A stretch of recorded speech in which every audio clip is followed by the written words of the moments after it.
Hey, this is Valerie Billion. Could you tell the card players that I'm here? Note here in case you wanted to reference. That was what you and I talked about, was if you wanted to put it in or not. Thank you. Okay.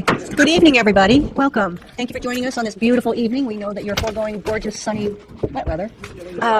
We're going to start our meeting. I'm going to call it to order. It's approximately 6 o'clock here in the Mona Lisa Drexler Assembly Chambers, and it is April 12th, 2018.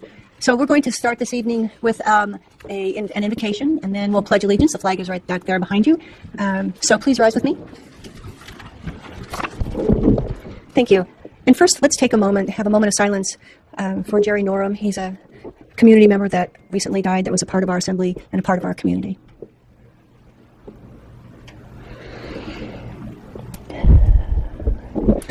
Thank you. So tonight we give thanks for these beautiful spring days, for the sunlight and the warming weather. We're thankful for these blessings, and we ask for wisdom that will guide our communities and the assembly as we deliberate this evening. We ask for good judgment, fairness, graciousness with each other while conducting the public's business this evening, and to remember that we're all here because we love the place we live, we want it to be the best it can, and we're all working towards that same end. Amen. I pledge allegiance to the flag of the United States of America and to the republic for which it stands, one nation, under God, indivisible, with liberty and justice for all. Thank you, everybody. So before we proceed, we're pretty full tonight, so we want to make sure we know where our exits are in case we have a need for them.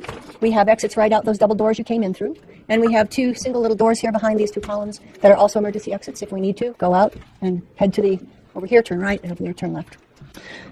So that takes us to, we have a little bit of procedural. Thank you. Roll call sounds like a great idea. Thank you, Madam Chair. I'd like to note for the record that Mr. Quist is excused this evening. Mr. Lejeski? Here.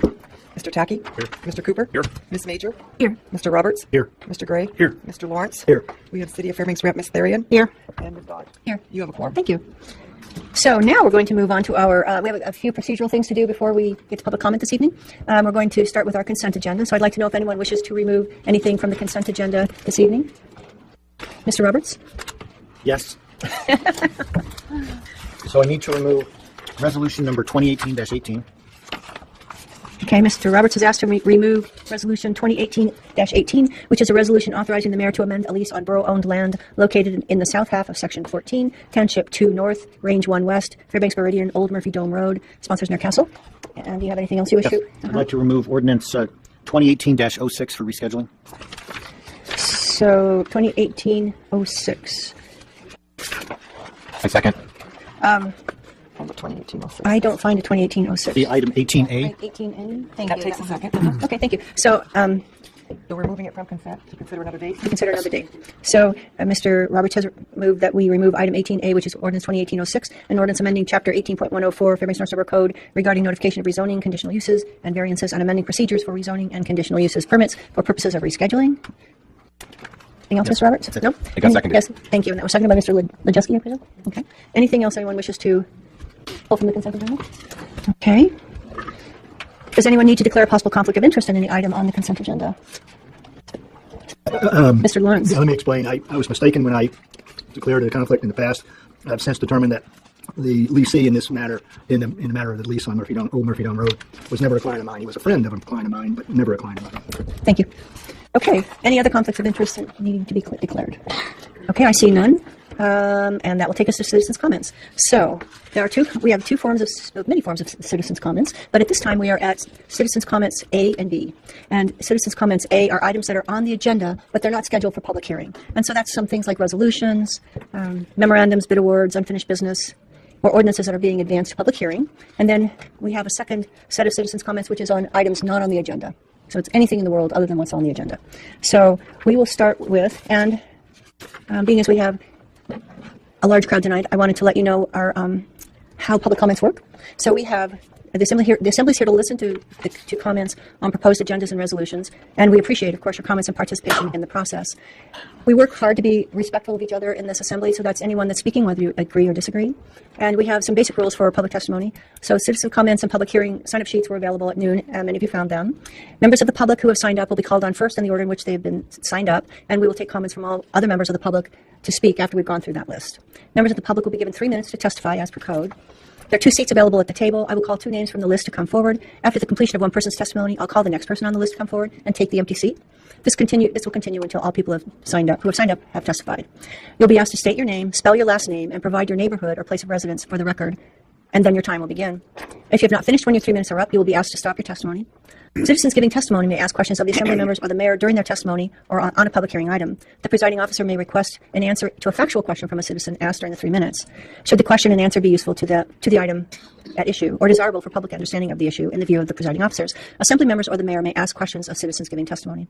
Assembly members shall refrain from using question formats to engage in discussion or statements to the person testifying. The time allotted to a citizen for public testimony shall be extended automatically to provide additional time, which is reasonably sufficient to answer questions posed by the Assembly members and the mayor. So that's kind of the basic rules. They're not really that tough. We're here to listen, and we're here to ask questions so we understand the testimony, essentially. And you're here to tell us what we need to hear. And we only have between now and about 6:50 or so to do this portion of public hearing. If you've signed up and we don't get to you tonight at this point, there will be another time later in the agenda when you will be able to have the same opportunity. Okay? So that was a lot of pre-discussion.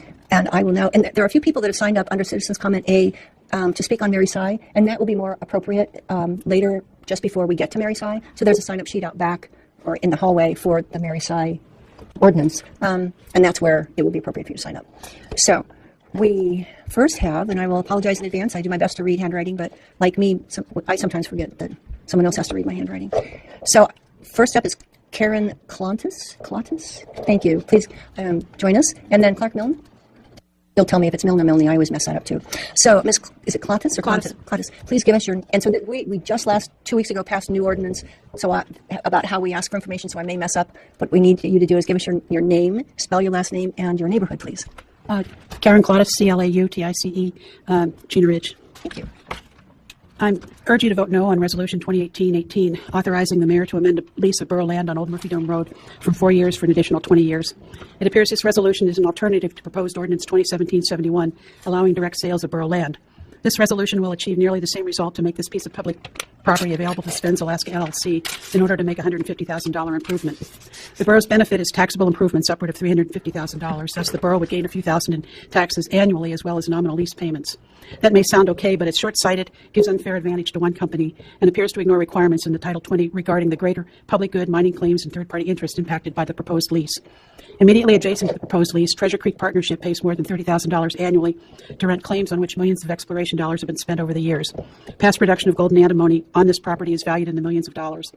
This cross-section shows a large volume of mineralization delineated by about $500,000 in drilling. This is encouraging enough to warrant additional drilling and exploration to develop a mineable ore body. This property is now nearing fruition. But aurora viewing and tourism is not compatible with the development of this adjacent Treasure Creek mineral property that would involve year-round light and noise, but could provide magnitudes more in year-round jobs and revenue for the borough than would a seasonal tourist business that depends on good weather and auroral conditions. I don't understand why the borough appears to give preferences to this individual with our public resources when there are many similar businesses already operating on their own private resources. We're talking about 20 acres of prime real estate with a half-mile of road frontage. Under the terms of the lease, the original 4-year lease, the business was to be seasonal improvements to have a 4-year life and to be removed on lease termination. But the property appears to be occupied year-round. There's even a house with a cement block foundation. In earlier testimony, the leasee listed the parcel as his permanent borough address. This is not honoring the terms of the original lease. I think it's very unfortunate this lease was granted without consideration of conflicting land uses. This mistake should not be compounded with a 20-year extension. Thank you. Thank you very much. Good timing there. Let's see if there are any questions for Ms. Claudice. Yes, Mr. Lawrence. Ms. Claudice, did you call it Treasure Creek Partnership? Yeah. Are you an owner in that partnership? No, I'm not. I'm a friend of one of the owners. Okay. The lease, the area that is proposed to be leased, does it encompass any of the mining claims? It did at one point, and the new proposal was to take out the mining claims and give him additional land that's not in the mining claims. Okay. Now, if his business, if the leasee's business is not on the mining claims, then how does, you explain to me, how does this lease and his activity, even if it's extended to 20 years, how does that impact the mining claims? It's not having nobody's going to want to have a tourist business where there's going to be lights that aren't compatible with aurora viewing. And this would be a large mine on the order of, you could even envision something like a Fort Knox with lights 24 hours and lots of noise, and that's not compatible with aurora viewing. And there are hilltops and places on borough land that don't have mineral potential that that would be good for aurora viewing, but it's just not good land planning to put an aurora viewing site right here adjacent to mineralized ground like this. All right, thank you. Any other questions for Ms. Claudius? Seeing none, thank you very much. We appreciate you coming down. And I have Sandra Stevens. I believe it's Sandra Stevens. So then I have Donna Vanderhaar, but it looks like you want to speak on Mary Sy, so now would not be the time to do that. On bonds, right? Pardon me? No. Yes, thank you. The bond resolution. Certainly come. Pardon me? Thank you, Mr. Milne. Hi, Clark Milne, M-I-L-N-E, and I live in the Westgate area. Here again to talk to you on the same topic that Ms. Claudius just got into, the concern about Resolution 2018-18. And like her, I believe that passing this resolution, which would extend Mr. Holtman's lease for a total of 20 years, would be a substantial problem for the Treasure Creek Partnership team that is focusing on work to try to move through the extensive and detailed Alaskan process to establish what could be. They've had some proof that there could be a major gold and antimony mine up there, essentially comparable to the actions of Fort Knox over time. And it's unfortunately immediately, as Mr. Lawrence pointed out, it's immediately adjacent to a large block, 5,200 acres of state mining claims that have been developed over time and mined. They moved over 2 million pounds of contained antimony a long time ago, from World War I to 1927, and then the war and metals prices dropped things so that then they again mined from 1969 to 1977, and since then have been doing prospecting, exploration, drilling, etc., on and off. Treasure Creek did their consolidation of claims in 2014. Unfortunately, the brief story here is that the February 26, 2015 lease that Mr. Holtman got, when they did that, there was no information presented to the Assembly about mining claims. So there was no discussion at that meeting, and the claimant to the existing mine claims folks weren't contacted. That's why that was repaired with, you may remember, the ordinance that brought forward that now, if there are those kind of circumstances, the Assembly is both informed as part of the resolution, and then also people with interest on adjacent properties are alerted. Anyway, it really would be a potential deal killer for engaging with large mining development outfits because they don't want a bunch of people against their work. You may remember when they did True North, there were similar complaints, and that held things up for on the order of a year because of Northern Lights viewing. Anyway, extending this lease to 20 years just compounds that initial lack of evaluation being able to be done by the Assembly because they weren't informed. Definitely hoping to not have this desirable property use obviated by choosing Northern Lights viewing over the potential for mining. So I'm hoping it'll be turned down. Okay, thank you, Mr. Milne. Let's see if there are questions for you. Mr. Mayor. Mr. Milne, do you know what the schedule would be for Treasure Creek development? How many years before we're looking at 24-hour daylight? I don't really, but I will agree with you of what I think you're getting at, that it would probably be no less than 8 years, possibly 10 years before they would be actively doing something that would clearly interfere with his successful use of the property. I acknowledge that. Thank you. Mr. Lawrence and then Mr. Tacky.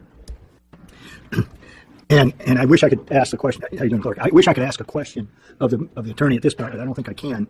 So I'm going to ask you: if mining operations disrupts the lessee's business, isn't that his problem? Yes, sir. Okay. But it would be regrettable. Well, regrettable, but I mean, he's got his eyes wide open. I mean, he's here. I suspect he's here somewhere, and he was here last time. I imagine. So,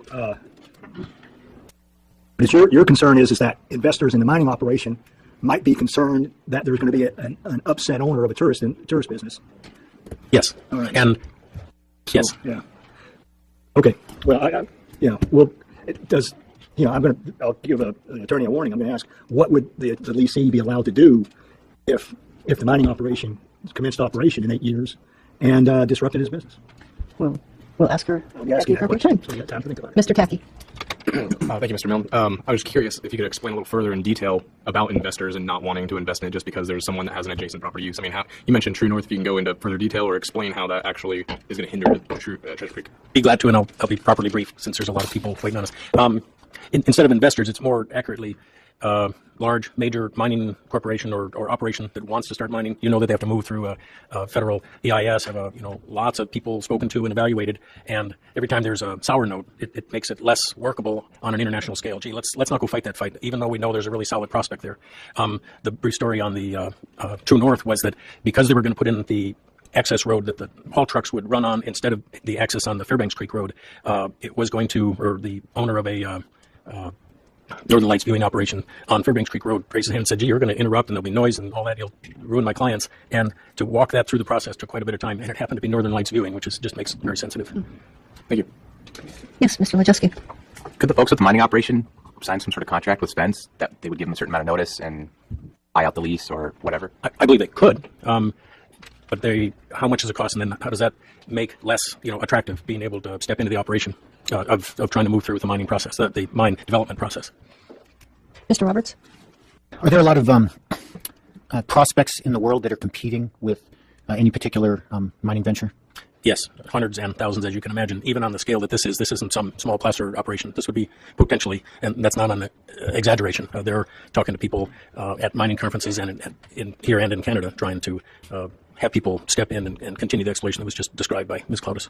And do you think it would be more acceptable if the lease term was a smaller term, so that in that time frame we could actually see if that prospect found investors and was looking like it was going to get developed before another lease renewal decision was made? Yes, you put your finger on it. The initial lease was regrettable, I think, because we didn't have this thorough conversation of these competing split estate circumstances where the subterranean, the subsurface rights held by the state, would potentially conflict with the surface uses. The point there being that, we thought we could live through the 4 years. He legitimately, came forward, got a lease, and then at the end of that, we could have that discussion. If we extend now to 20 years, it makes it much harder. Then we have to potentially either have him bought out or war against it, if he really doesn't want to be.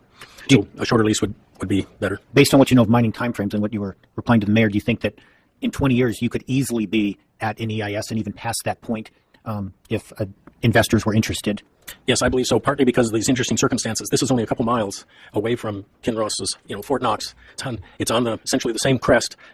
Fairbanks knows mining, knows what the positive benefits are. Technically, this is a good place to try to have a large mine. There just aren't that many prospects within, a few miles of town. You'd have to get out to Livenhood, perhaps, to have something of this kind of quality.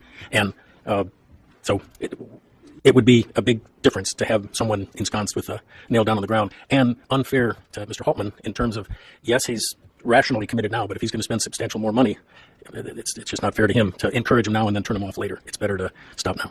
Thank you. Thank you. Any other last questions? Seeing none, thank you very much, Mr. Milne.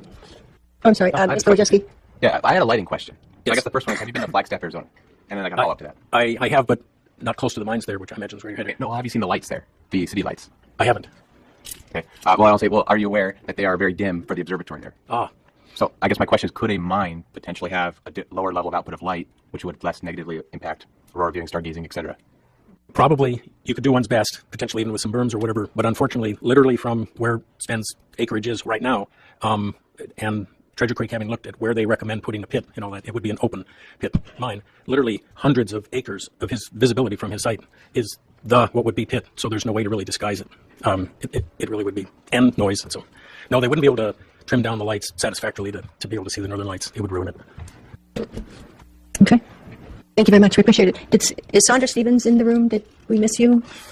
Someone knows Sandra and you see her, let her know that we called her name. And Pamela Miken? Mike or R? Oh, okay. Scott Calder. Thank you. And thank you for your patience, Ms. Vanderhart. Your name, please spell your last name and give us your neighborhood, and you'll have 3 minutes to speak on bond package. My name's Donna Vanderhaar. I spell it V like in Victor, O-N-D-E-R, space, capital H-A-A-R. And I've been Farmers Loop. Thank you. Kind of nervous. I'm up here because I understand that I can talk about the bond. And I feel that we should not replace the animal shelter. We should not have any bonds for that. And the new Mary site, we should not have any bonds for that. We should keep the old. And if it needs to be replaced, like the roofs and stuff on the buildings, then maintain, because that's what the job is for, to maintain, which the building should have been maintained instead of wasting. But that's what I had to say. Thank you very much. Let's see if there are questions for you about items on the bond. So the listening public understands, and those in the room, we have rules about talking about items on the agenda only at that time, and that's why we're a little antsy here about this area versus the next area. But these guys know to ask you about the bond. Any questions about the bond? Thank you very much. Seeing none, we appreciate you coming down. And next up, I have Pam Bruce. Okay, we'll catch you around. Then I have Oscar Usolet, something. He'll tell us how to spell it and say it. Mr. Calder, please give us your name, spell us your last name, and give us your neighborhood, and you'll have 3 minutes. Thank you. Good evening, Scott Calder, C-A-L-D-E-R, Esther area. Thank you. Thank you. So just acknowledging your remarks about the agenda item, it is a little difficult to separate some of the issues in, for example, Resolution 2018-16, which is what I'm going to attempt to stick to here. It's a resolution supporting a plan of capital maintenance, including an ordinance submitted to the voters authorizing the issuance of general obligation bonds to finance all or part of the cost of these projects. It just says these projects. So on page 2, there's a list of these projects. Philosophically, I guess I'm not familiar with the phrase capital maintenance. Maybe it sounded like the earlier speaker was thinking that maybe maintenance would be part of operations, and I think some people think the capital is like if you're building something, but if you're maintaining it, then it's part of operating it. I don't know exactly about that. And there's been talk about a 6-year capital maintenance plan, and the second whereas facilities age are in need of constant care and maintenance. Potential bond sales, whereas these projects are needed to address our aging infrastructure to continue to provide services to the residents. And then capital maintenance plan anticipated to be funded through general obligations bonds. So now there's a list of 11 things here. One of them is a new aquatic center, which has been mentioned in connection with ordinance, the one that's later, whatever that is. And just looking at this list here, there's 5 of them that, just reading it off the list, I'm somewhat biased against. Like, I would really question 5 of those things right off the bat. And there's 2 of them that I would have some questions about. Now, the roof replacements and stuff like that, I don't know. If it's the only way to fix a roof and the building's going to fall down without a roof, then, maybe that's an emergency. And, there could be some discussion about that. But the thing I find interesting is that a contingency of the later ordinance, which will be discussed at a different time in the agenda, is this item here, 2018-16, this list of 11 things. And it's not stated whether these 11 things would all be like an all-or-nothing bond proposal, or whether they would be 11 separate bond proposals, or, because people might choose some things and not others. So there's a lot of unknowns that are sort of built up here in this resolution that relate to the later ordinance item. And so I just thought I'd comment on this specifically and then draw attention to the fact that there are interrelated issues here. And so I think that sort of a global discussion as you analyze the budget would be appropriate, and not get forced into a situation where, there's already a default decision somewhere that nobody knows about. Okay. Tell you what, there are 2 questions that you've asked that I think are technical questions that will help all of us in understanding and having a productive conversation and discussion. The first one is your question about capital maintenance, and the other one I think is your all or nothing. I think that, Mayor, would you like to address either or both? Capital maintenance is a maintenance project does not fall in the routine category. So it typically, there's a little bit of a gray area when you go from routine maintenance like replacing light bulbs to capital projects like replacing roofs. General rule of thumb, 20 years, because if you have a capital project, particularly if you're bonding it, the project has to have a longevity that exceeds the payments on the bond. And so if you're doing a 20-year bond, whatever project you're doing, whether it's new or fixing something, the lifespan of that fix has to exceed the 20 years or you can't do it. So that's kind of a rule of thumb for the threshold going into whether something's a capital project, which means it's big, and just a routine maintenance type project. As far as the other question, it may be more legal, but the way the therefore is written, this list would be a maximum list that could be included in a bond. And we wouldn't necessarily have to include everything on the list. Maybe the attorney can speak more directly to that, please. That's true. It's a resolution. It's not the bond election ordinance, which would come later. So this is really just an expression of the intent by the Assembly of your plan for your bond resolution, but you could alter from what is in this resolution. Thank you. And I have Mr. Wojcicki patiently waiting to ask a question. Yeah, I was just wondering what the 5 items are that you're highly skeptical of. Well, thank you for your question, sir. And I'll try to be brief, but if I could just indicate why, since you're putting me on the spot here to identify certain projects. The second item, the CLRA swim beach accessible parking paths, picnic area, and beach access. We're talking about closing a pool and building an aquatic center. Do we need a beach? You know what I'm saying? I mean, there's stuff out there now. And I don't know. So just as a question, Groudon Park and skate park renovation. I don't know if there's a big problem there. I could be ignorant on some of this stuff, so I apologize if I'm stepping on any toes, but I would question that. The Carlson Center ice plant replacement, I hear that's very spendy, like in the millions. And so, I don't know. I'm not a big ice person, so again, I'm sorry if I'm offending anyone there. The North Pole Fifth Avenue Park renovation, I'm not sure what needs to be done there, but if it's a park and it's outdoor, again, if there's nothing that's falling down on anybody, then, do we need a bond for that? Replacement of the animal shelter, I agree with the previous speaker on that. I was out there just, a year or so ago, and it looked like it was clean and orderly and safe and had people in it who were doing a good job. I don't know why we need to bond for that. District-wide school electrical and communications upgrades, I don't know how necessary that is. Again, if the place isn't burning down from an electrical fire and people can talk on the phone and see where they're going, maybe we don't need to spend millions of dollars on that. So, and I won't advocate for the things that I'm in favor of, but to answer your question, those would be the things that I would question. So that's a total of 6 things out of a list of 11, which I would be skeptical of as a proposal for an alternative to what we have now. Thank you, Mr. Calder. Any other questions for Mr. Calder? Seeing none, thank you. We appreciate you coming down. And I have up next Mr. Prox. And Mr. Boussolet? So you'll spell it for us, and now I'll know how to say it. How's that? And your neighborhood, please. Okay. So my name is Oscar Beausoleil. Boussolet? My last name is spelled Beausoleil. My place of residence is 1371 Blackberry Drive. Thank you. All right. So in this resolution, 2018-17, it's quite clear, especially given the last committee you just had, that this $41 million minimum for the district is much less than their budget of over $50 million. And so I understand the minimum proposed in this resolution is just that. It's a minimum. But it's also my understanding that the borough typically later meets the amount requested by the district. But however, if full funding is the intention, then why don't we guarantee our schools the funding they need before we have the same crisis that we have going on repeated every single year? So the major problem with keeping our schools' budget vague is that there's no guarantee that the district can allow teachers to keep their jobs. Imagine, Mr. Gray, if you'll entertain me here, if the borough told you that Mr. Lawrence and the rest of this assembly got to keep their jobs, but for you, Mr. Gray, it was unsure. They might not have enough money. We know we have enough to keep everyone else, but it depends. We'll let you know in July. That's what we're doing to our teachers every single year when we have these budget situations where the borough is giving a minimum that's less than what the district needs. And this isn't, these teachers are influencing your children's lives every single day. It's not fair to these teachers to do this to them every year. Now, even moreover, to be straightforward, our district is already operating at a minimum. With budget cuts to school activities running rampant over recent years, luxuries like sports teams being able to travel don't exist, not without students and parents forking out hundreds of dollars of their own money. There are students nowadays who are forced to choose between being able to afford to go on a sports trip or paying for the AP tests. That's not a decision that a student should have to make. It should be the district's responsibility to be able, especially even in such a budgetary crisis like this, it should be the district's responsibility to be able to foot the bill for whatever's most important, because the student can't always make that decision reliably. And we're students, we're only young. But with that decision making, ask yourself, when you were in high school, was that even a question? Was that something you had to ask yourself? Why are we, the students of today, deserving less, or why do we deserve less than the opportunities that you all had? How can you consciously decide that our future, the future of this entire community, deserves a minimum that's any less than its basic needs? Very well timed. Thank you. So let's see if there are any questions from Mr. Beausoleil, right? Mr. Roberts? Are you going to be here when we consider this resolution later tonight? Are you able to stick around for that? No, I will not. Are you going to be listening to the radio? Sure. Okay. Mr. Kaki? So I'll address all your points then. Thank you very much for coming down and giving a great testimony. Are you aware that the school board has a fund balance and a reserve? I am aware of that, but I do know from past years going to school board meetings that they do not like to use that reserve. That's very true. Okay. One follow-up. Okay. Yep. And then you're aware that whatever we give them, it doesn't automatically just roll back to us. It's a one-way street. And so if there was ever a need, that we would be able to give them more if it came to that. But it's not the other way around. Were you aware of that fact? I was not. Mr. Lawrence? Mr. Beausoleil, have you seen today's editorial in the Fairbanks News Miner? It's over here. Oh, sorry.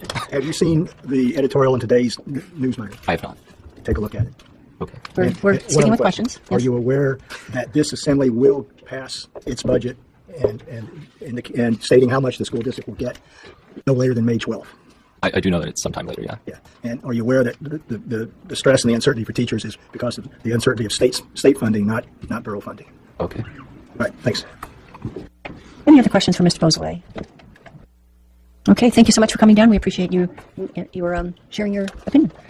So I have Brian McGill, but he looks like he was wanting to talk about Mary Sy. It could be. Okay. And so I have an empty seat. We have about 5 more minutes before we have to go to whomever comes down. I see somebody raising their hand, but yeah. My name is Sped. Sped, Alaska. We got to go. To come on down. Why don't you take this empty seat? And we'll give Mr. Prax your name and please spell it again for us with your lovely way. Thank and you. give us your neighborhood this evening. Absolutely. I'm sorry. Thank you for letting me know. I appreciate that. If you can give me this down. Okay, Mr. Prax, sorry. Thank you, Madam Chair. Mike Prox, last name spelled P as in P Ptarmigan, R-A-X, and I live in the Badger Road neighborhood. And I was I came down to talk about the Resolution 2018-16. It is a resolution. It's the list of projects surprised me. It was not what I expected to see on here. I am not sure of the value of the resolution, but I guess I wouldn't pass it for a couple of reasons. One, it mixes the maintenance strategy with the bond issue, 2 different questions. I am against bonding, forcing people to pay for things to begin with, but that's not on here yet. But there just doesn't seem to be a lot of resolution, and I think there should be some more conversation than you'll be able to devote to it tonight, so I'd at least postpone that.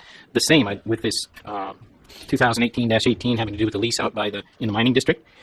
If you can, I would encourage you to postpone that. There's some very complicated issues potentially popping up with that. I certainly don't know, but what the concern about environmental impact statements is real. That any other development, it just complicates the process. We don't know what it is.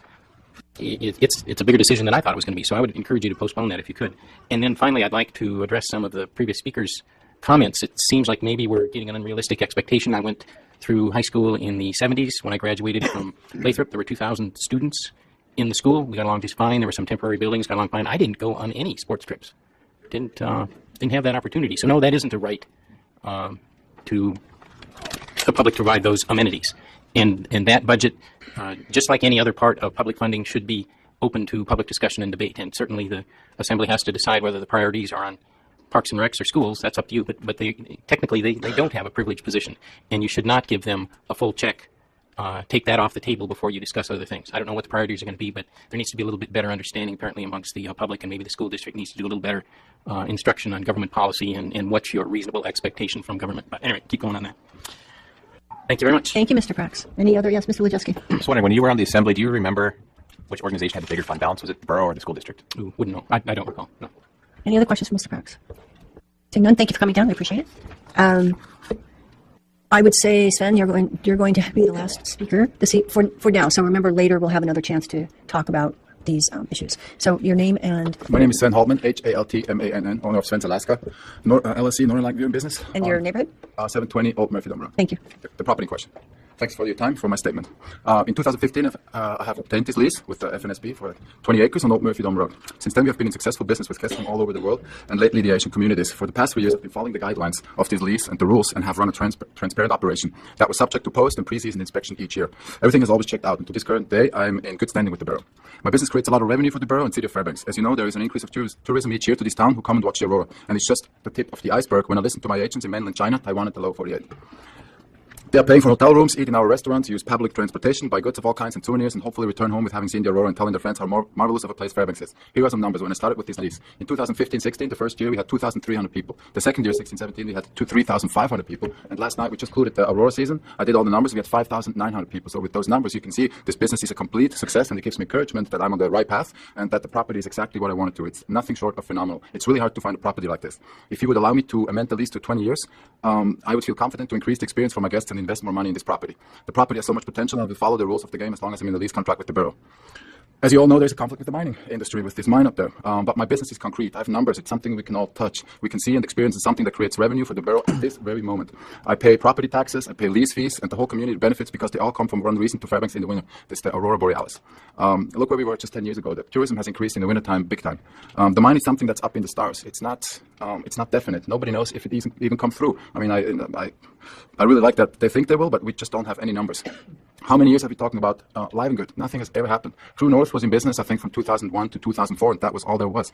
The borough needs revenue now. The state is broke. Budget cuts are happening everywhere, and so many people come, and this rise in tourism is a huge opportunity to get cash back to its pockets.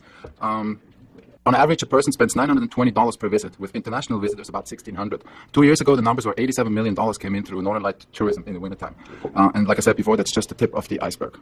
Thank you. Let's see. Good timing. Let's see if there are questions. Let me see. I have Mr. Gray, and then Mr. Tacky, and then Mr. Lawrence, and then Mr. Wojcicki. Mr. Mayor. And the mayor. And Mr. Mayor, thank you. Thanks for coming down. I guess my question would be, so if this mining activity does ramp up as kind of supposed in the next, I guess, 8 to 10 years, as we were discussing, and this negatively impacts your viewing business, what then? What is your... I have dog steading. We don't care.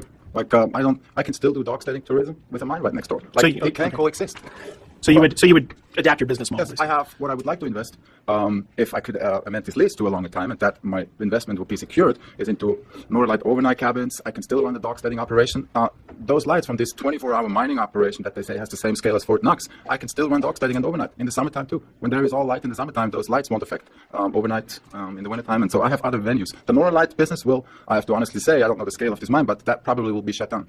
But I have other venues to go back to. Okay, thanks. That answers my question. Thank you, Mr. Lawrence. You testified right before you finished that $87 million from Northern Lights viewing. With the tourism in Fairbanks. That's how much tourism creates as revenue for the city of Fairbanks, not just from Northern Light tourism. But they buy and eat and use transport. Right, okay. But Northern Light viewing attracts, because in the wintertime, the main focus for tourism that comes to Fairbanks is Northern Lights. Right. So So the reason why you're seeking a 20-year lease is to allow for a return on your investment in building overnight lodging? Yes, and I would like to invest more to give the guests that come to my business a better experience in the Northern Light department. And so I would like to have some security if I invest a bunch of money. And that way I would like to extend the lease. How would a 10-year extension impact your plans? I could live with that. And so you agree with the testimony before that if there was a full-fledged Fort Knox type operation going to the west of your land, your leased land, and my understanding is your viewing is going to be on the northeast corner, or is it the northwest corner of your property? It's on the northeast corner, looking north. Looking north, but there'd be enough light pollution from there that you think a full-scale mining operation would pretty much ruin the viewing? I think so. If it would be right next door, because we have sometimes people that come up there and they see Fort Knox shadow, and they positively think that that's the aurora. And that's a few miles away. And so in mind, that scale right next door would probably negatively affect. All right, thank you. Mr. Lejeski. If these miners came to you after the meeting, let's say, and they said, hey, we want to negotiate a early buyout to the lease if we have a mine ready, are you willing to sit down with them and talk about that? Well, everybody has a price, right? But it's my passion. It's not about the money. It's my passion. I come to Fairbanks from Switzerland to hear my accent. I came here to live the American dream, and this has been my passion since I've been a teenager, to run a sled dog-based aurora viewing business. And it's not, sure, we all work for the money. I don't work for free, but it's actually my passion that I want to do. I would hate to give that up, but if somebody would come up and we would have negotiation, I would totally be open to that. But yeah. I mean, dog mushing, I'm a filthy dog musher, that's my passion, and the aurora is a side business, but the main focus on tourism to come here. But I would be open for talks, and that's why I say the mine doesn't have to immediately mean that my business would be destroyed. We could coexist. The aurora viewing wouldn't happen no more. I got another question. We're at 5 minutes to 7, so we need to be aware that we need to still read the consent agenda. Okay, if you could give me a number, how many months do you think it would take you to find another equivalent property? It took me about 4 years to find this. It's so difficult. 40-foot buses to turn around, close to Fairbanks, maintained roads. Thank you. Your question, That's good. right? Thank you. So I'm sorry. We have to stop. That's why I'm rushing. I apologize, Mr. Robertson and Mr. Cooper. So the numbers that we have here, and you can correct me if they're wrong, say you've spent upward of $200,000 so far. Correct. And that was based on a 4-year lease that you had. Yep. Okay. And so now you're looking at wanting to put another $150,000. And do you feel that you need 16 more years to make that investment worthwhile? Yeah. Okay. I just want to clarify the numbers. Thanks. Mr. Cooper. I'm good. Thank you. Okay. Thank you. Thanks for coming down. Thanks, everybody, for working with us. We're going to close public comments at this time, and we will move on to approval of consent agenda and consent agenda. Approval of the consent agenda passes all routine items indicated by an asterisk on the agenda. Consent agenda items are not considered separately unless an assembly member so requests. In the event of such a request, the item is returned to the general agenda. Does anyone need to declare a possible conflict of interest for items on the consent agenda? I see no one indicating. Are there any other items to be removed from the consent agenda before it's read? Clerk, please read the consent agenda. Thank you, Madam Chair. Under approval of minutes, regular Assembly meeting minutes of March 22nd, 2018. Under communications to the Assembly, we have a memorandum from Mayor Castle recommending the appointment of Lindsay Heaney to the Animal Control Commission. A memorandum from... Pardon? A memorandum from Mayor Castle recommending the appointment of Rebecca Watcher and Laura Lee Pollock to the Early Childhood Development Commission. Memorandum from Mayor Castle recommending the appointment of various fire service area commissioners. A memorandum from Mayor Castle recommending the appointment of various service area commissioners. We have a memorandum from Mayor Castle recommending vacation of section line easement VA002-18. This is located off Bates Street within southeast 1/4, section 1, tax lot 111, and the northeast quarter, section 12 of government lot 1, township 1 south, range 1 east, Fairbanks Meridian. Under resolutions, consideration of resolutions, new business. Resolution 2018-18 was removed from consent for consideration later this evening. Resolution 2018-19, a resolution authorizing the mayor to grant a private access easement on borough-owned land within a portion of southeast quarter of section 20, township 1 south, range 1 west, Fairbanks Meridian. This is located off Pega Road and Chena Lake Flood Control Project, Channel A. The sponsor is Mayor Castle. Resolution number 2018-20, a resolution establishing the rate of levy of 2018 real property taxes for area-wide, non-area-wide, solid waste collection district, and service area jurisdictions. The sponsor is Mayor Castle. This resolution is being advanced to June 14th, 2018. Consideration of calendar new business ordinances to be introduced in advance to a public hearing. Ordinance 2018-06 was removed from consent for consideration later this evening.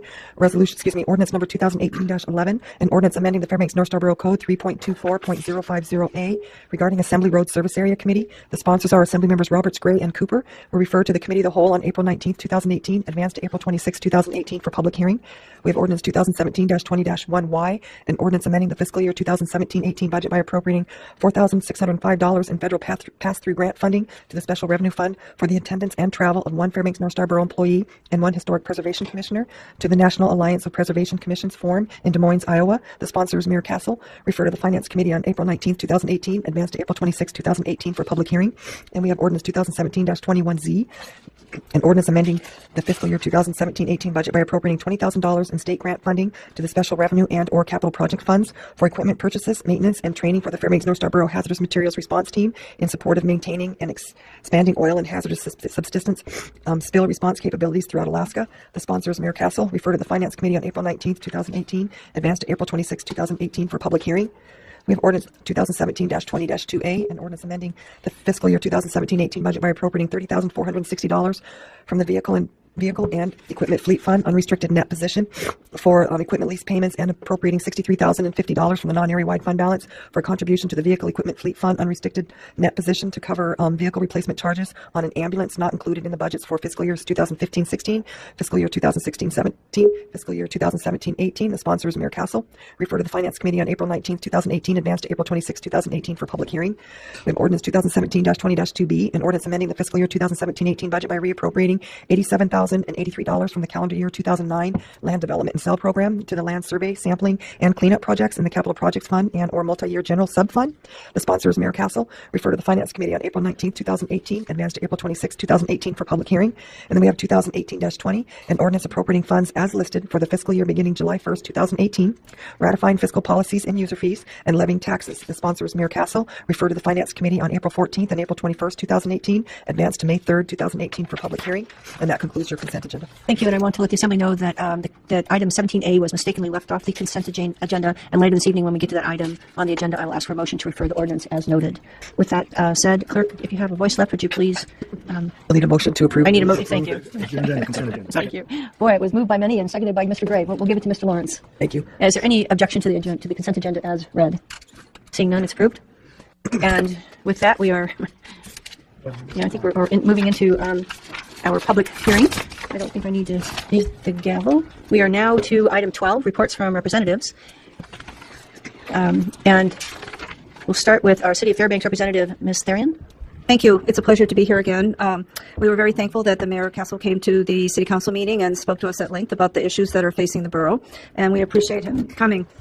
I think the major issue before the City Council right now, which we're going to vote on the first meeting in May, is whether to limit the number of establishments for marijuana sales. Right now, the Mayor has limited it to 12, so there's a lot of consideration going on for the number of establishments. The other issue before us on that ordinance is what distance, whether it's 750 or 1,000 feet from various entities, and the issue of cultivation and the odors and where they can be within the city limits. And finally, whether or not we'll have smoking establishments where you could imbibe in the marijuana products in an establishment. And the City Council has passed a resolution supporting the smoke-free establishments, and we're looking forward to the state legislature passing that law. And that's about all I have for our report. Thank you. Let's see if there are any questions from Ms. Therian. Yes, Mr. Lawrence.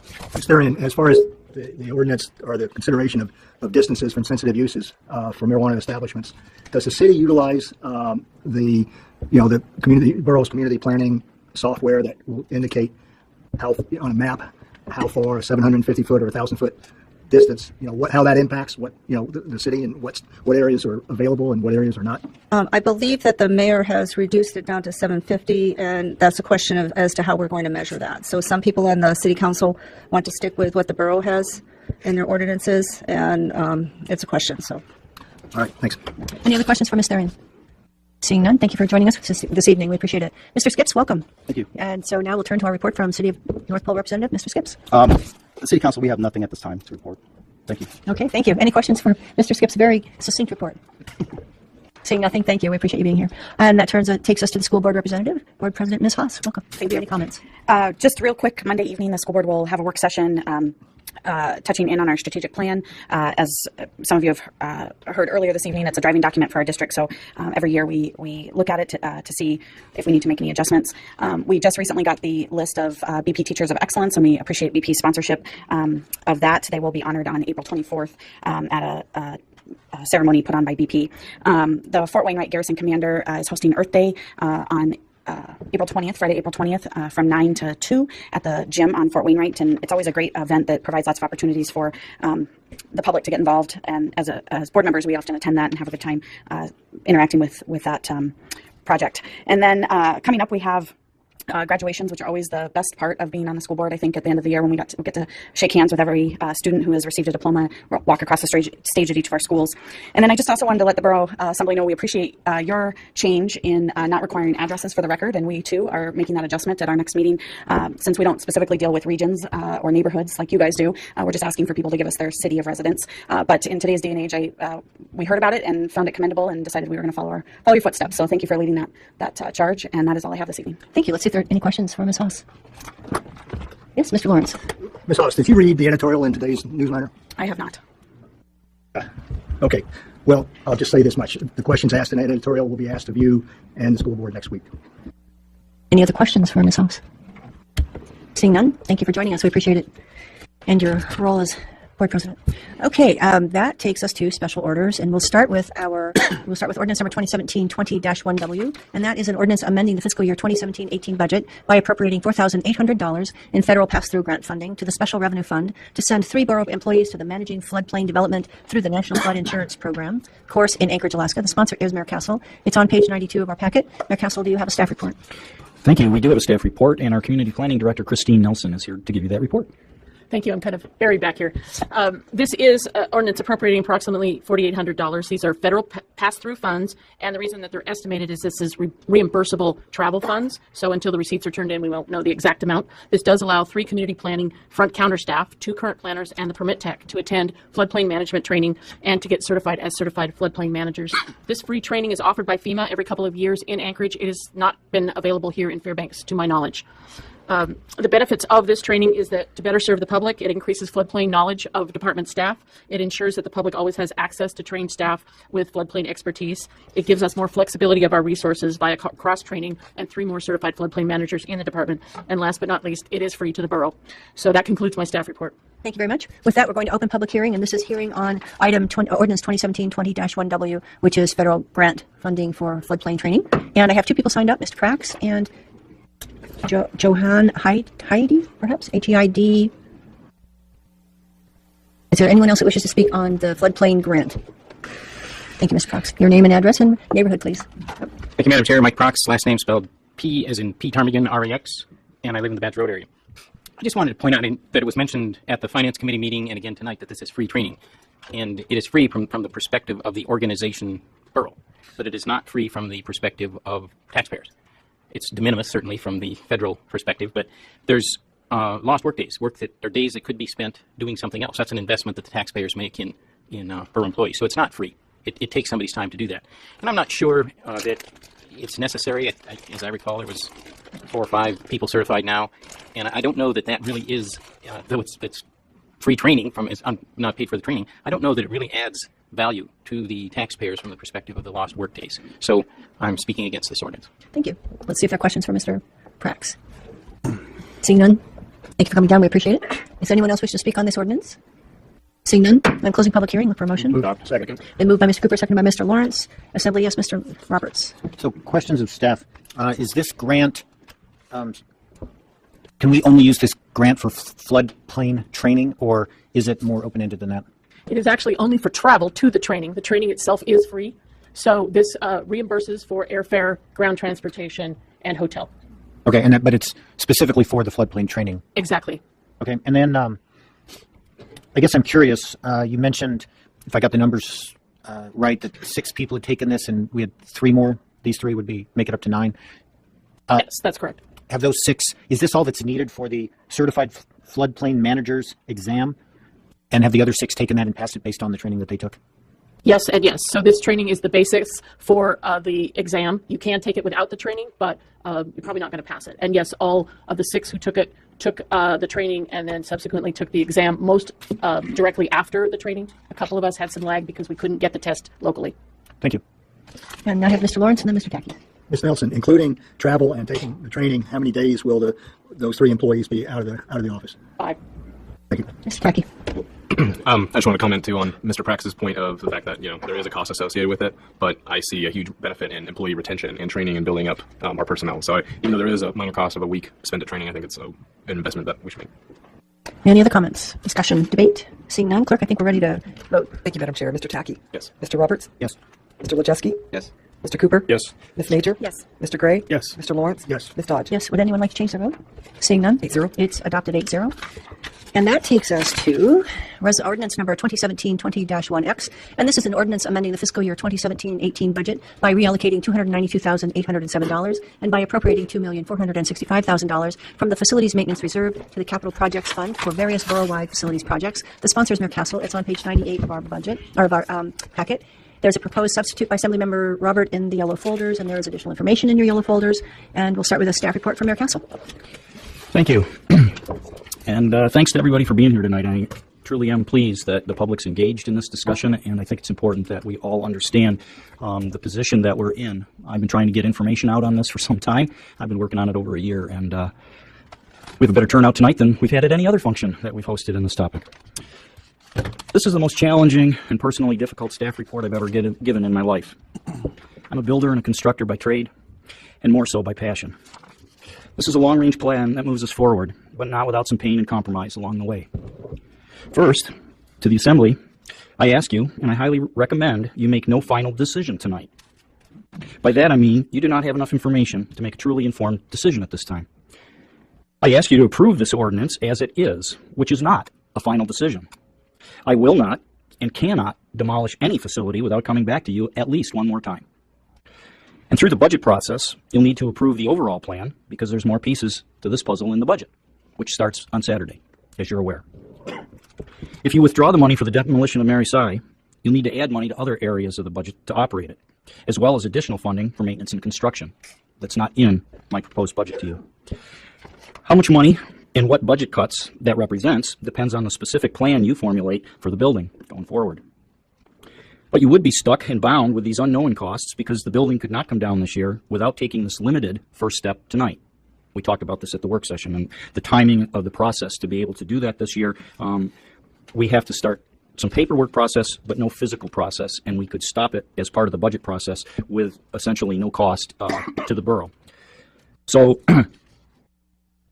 my recommendation is you take this first step tonight and then make your final decision on May 10 when the entire budget and all the information that you need to implement whatever you determine to be a responsible long-range plan when you have all of that information.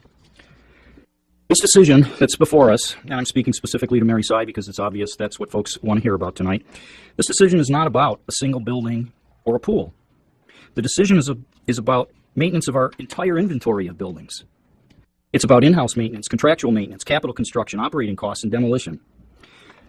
This is about what I talked about and explained for hours at the sandbox meetings that we've been hosting and at Chamber of Commerce presentations. And Mr. Williams and I at different service organizations meetings like the Rotary Club, etc., and multiple stories on the front page of the News Miner. Our old business model of relying on the state to fund our facilities is gone. It left several years ago, and we're now on our own. You guys are aware of that. We've talked about this. We've received a number of emails saying, please don't tear anything down, just keep repairing it.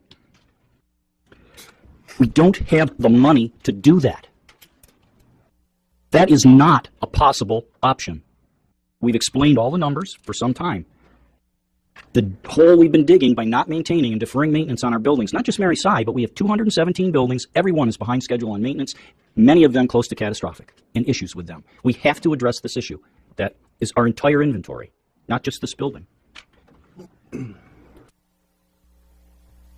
If we try doing this, we're deferring maintenance on other facilities.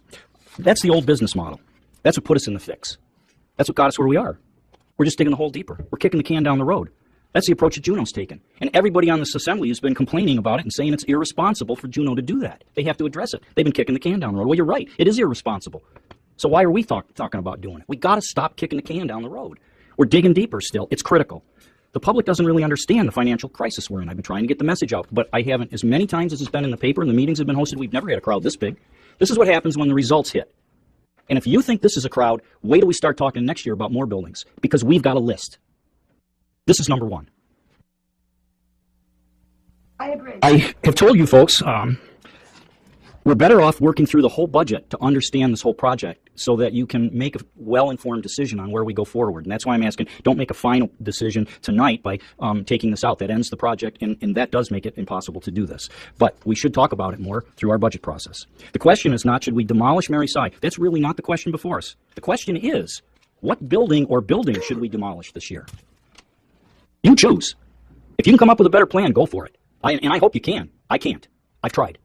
We're going to take something down. And I'll explain more why I'm confident in making that statement. Something's coming down. You pick.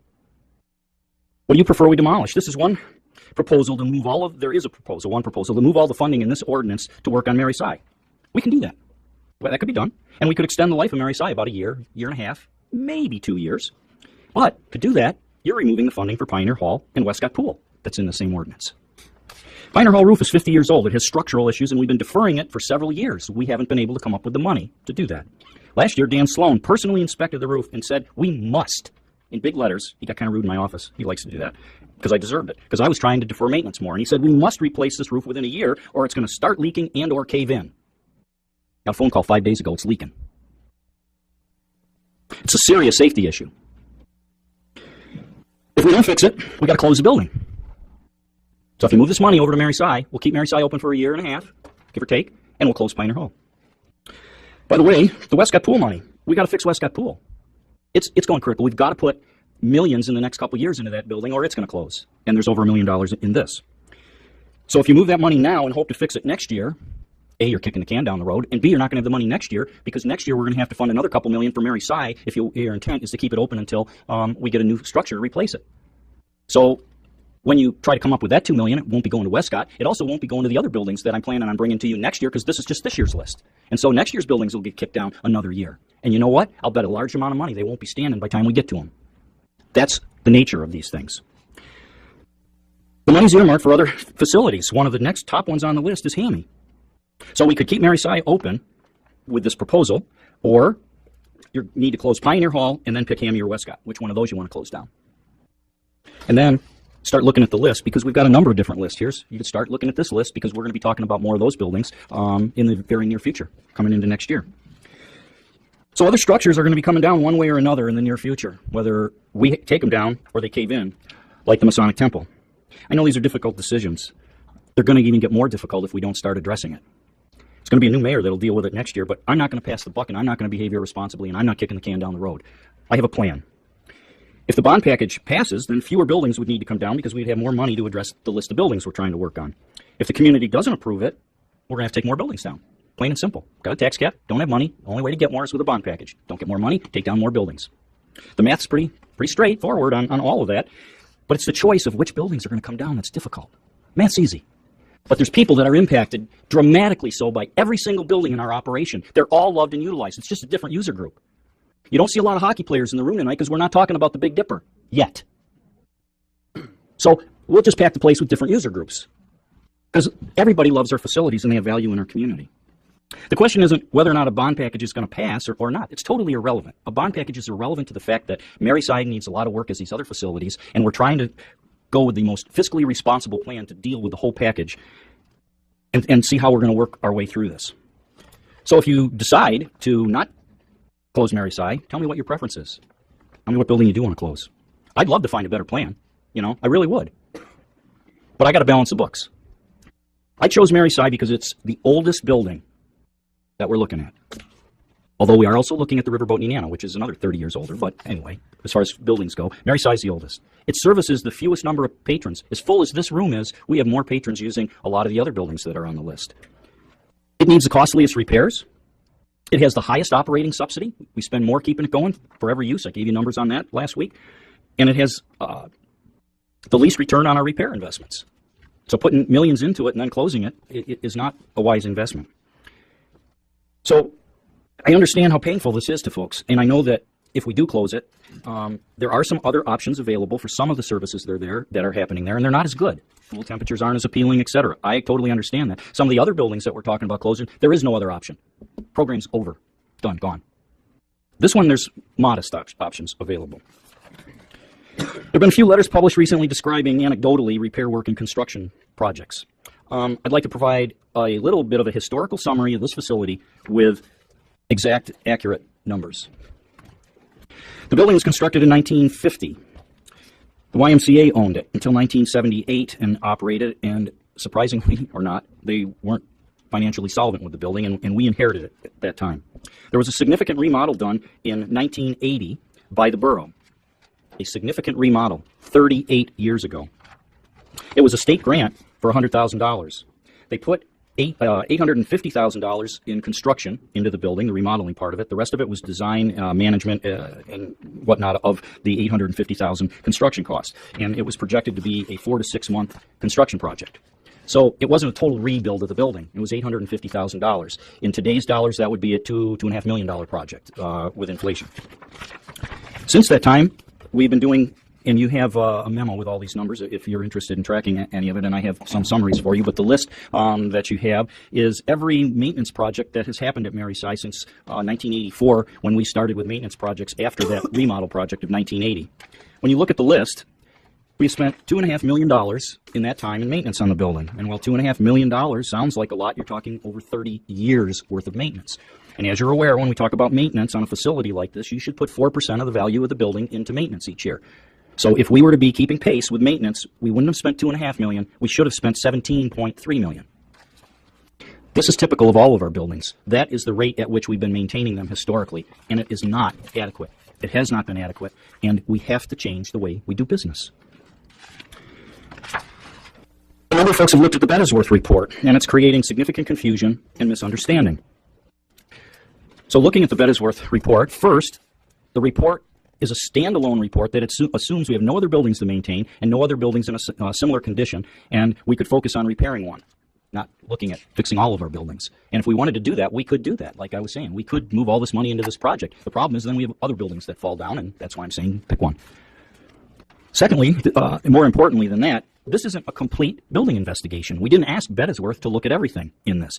They only looked at a portion of the facility and did not review things that we already knew were a problem or were beyond the financial resources to investigate at that time. Some of the analysis was too expensive for us to take a look at. Things like seismic stability, structural integrity, the water service, the fuel storage tank, and more.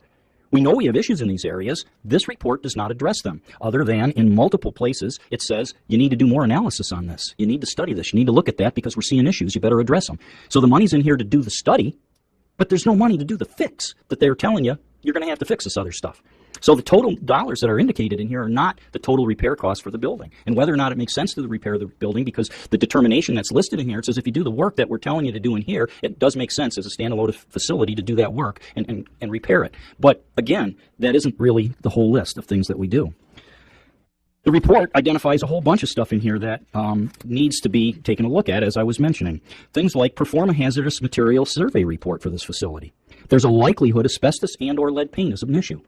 There's money to do the study, and it says we probably got a problem.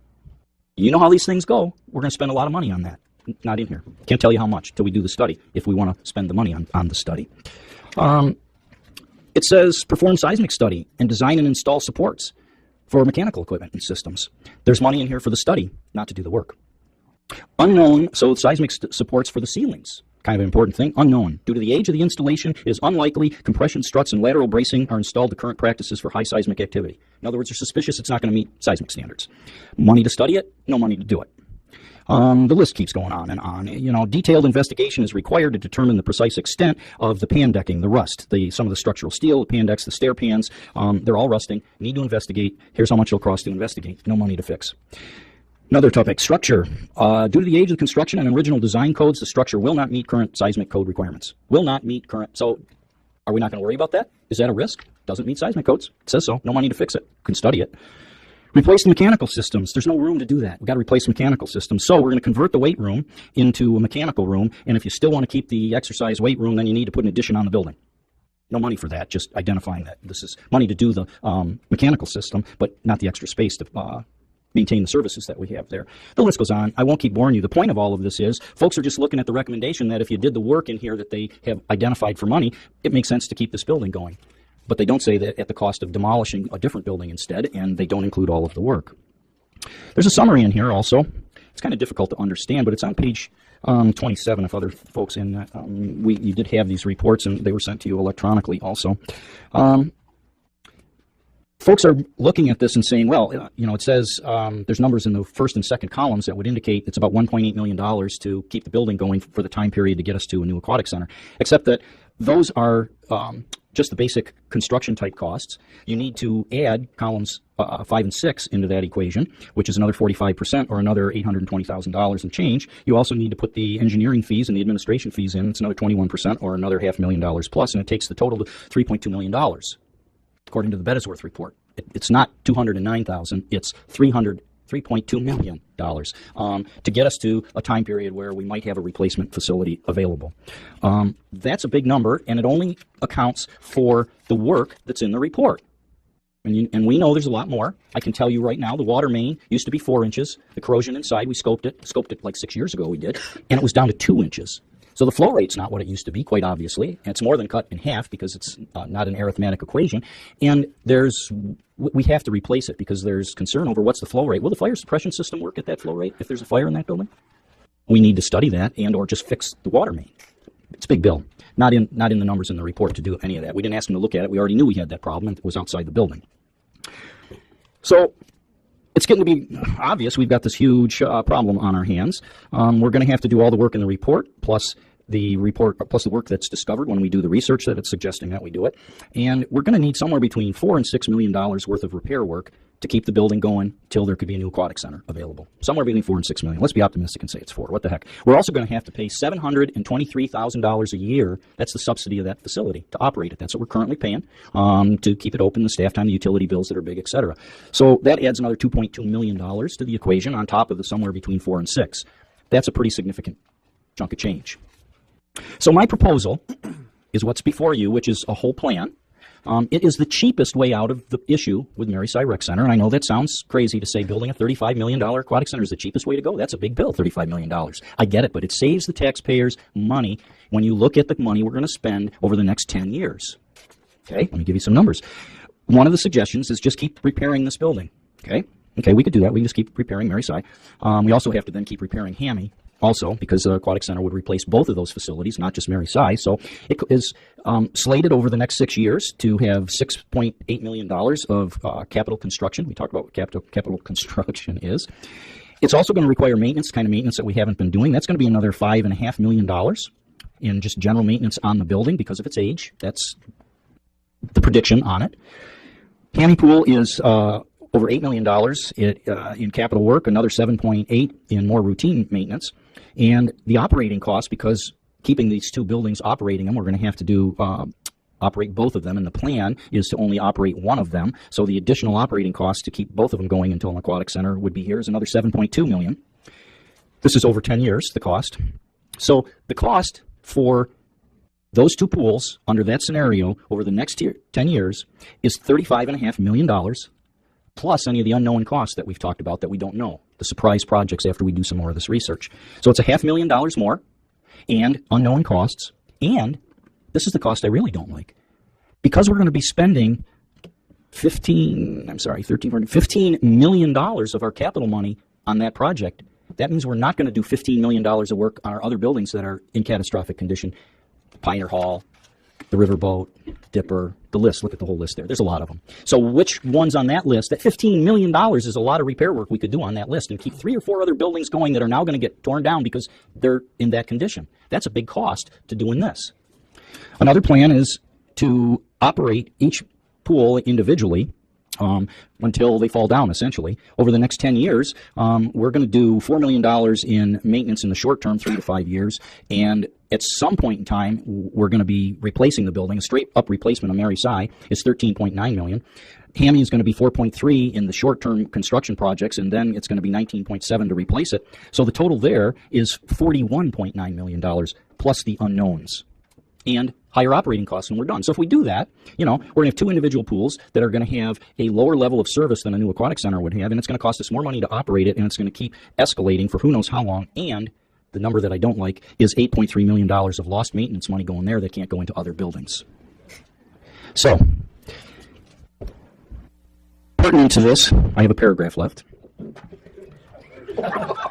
I know, folks. I really understand that this has taken a little bit of time, and I'm sorry, but the reason that folks need to understand these things is because they're making decisions and not understanding these numbers because they haven't heard them or they don't understand them, and they're saying they're coming up with different numbers. I'm trying to provide the facts here and let people decide from the facts, and I'm fine with that. Okay. So there's subsidies to use of just about every one of our facilities. We don't break even. Mary Si has the highest subsidy per use of any building in our operation. Every visit that somebody makes to Mary Si Rec Center is subsidized by the taxpayers in this community by $15.71 currently. Okay, that's higher than anything else. Hammy Pool is $9 and change. Mary Si is Westcott is $8 and change. For comparison, and our pools are the most expensive. It's cheaper for other facilities.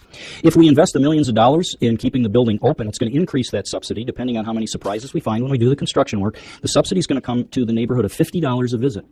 Taxpayers in this community subsidize your visit, each one, to the tune of $50. So if you're a regular user, like most of the emails I'm getting where folks are going there 5 times a week, your expectation is the people in this community will subsidize you to the tune of $250 a week. Let's stick to the paragraph. So your choice tonight is to either approve this first step toward implementing a complete plan, not necessarily taking Mary Si down, that we need to work through yet, but implementing the first step in that direction, granted, so that you can get the rest of the data to make a well-informed decision with all the numbers. Or I suggest you pick a facility or two you want to demolish, whatever they be. Mary Si, pick something else, because we don't have the money. So when you pick something else other than Mary Si, to be cost-effective, you need to save us about $6 million and save us $723,000 a year on top of that, because that's what this plan does. Mr. Sloan, he has a couple on the rest of the ordinance. Thank you. I just wanted to focus more on the broad FMR ordinance and give you a little background on why these projects ended up there. You can see the slide here. This is a slide that I presented to the Assembly in October of last year, and it shows when we were looking at, what is the overall picture, and that's part of what tonight's discussion is about and how these projects made it onto this list. And we know that we have a deferred maintenance issue. Like I said, this slide has been presented before. Just in the last 10 years, we funded maintenance at about 50% of the level that we should have. For the 10 and 20, 30 years before that, they did the same thing. So currently we should be somewhere in the $50 to $60 million per year range of funding capital. In this year's proposed budget, we are funding capital at $5.5 million. So, also, in this year's budget book, you can see from this slide, we have a total 6-year deferred maintenance capital needs of $279 million. So I'm not going to do the math between $279 million and $5.5 million, but it's a big number. So as we talk about facilities that are closing or what maintenance we need to do, we obviously have to be very selective of where this $5.5 million is going to go. This is just a couple examples straight out of the budget book. Some of the projects that are in that $267 million worth of maintenance needs that we have. You can see that just out of these 7 projects, and as the mayor mentioned, we have over 200 facilities, so every facility has some type of needs. Just these 7 alone, none of them could be funded by the funding level that we're funding this year's budget at. So I get that this discussion tonight has been about Mary Si and packs the assembly chambers, and next week we'll pack the assembly chambers with the Friends of the Riverboat, and there'll be a run on paper plates in the borough, because this is going to continue as we move down unless we change our methodology, which is changing our funding level, closing facilities, and that's what this ordinance does. Obviously, it has 2 facilities that are closing, and then investing maintenance into other facilities. So as we looked at the big list of projects, and this I did hand out, so all the assembly members do have this, because I know you can't read it up here, but we did create a scoring methodology as we ranked all of the facilities that we need to invest money in, so that we could find out what is our highest priority and what are our highest needs, so that we're investing the money wisely. As you can see, obviously the Riverboat is up high on the list, but all of the ones that are highlighted in yellow are the 6 that are on tonight's FMR ordinance. So you'll see as I get to the next slide and we talk about the list, a couple of the projects that are much lower down on the list, we're not funding the entire project. We're just picking out the most critical aspects that have to be fixed at that facility. But so there was a methodology behind which facilities got investments based on the limited amount that we had. So these are the 6 projects.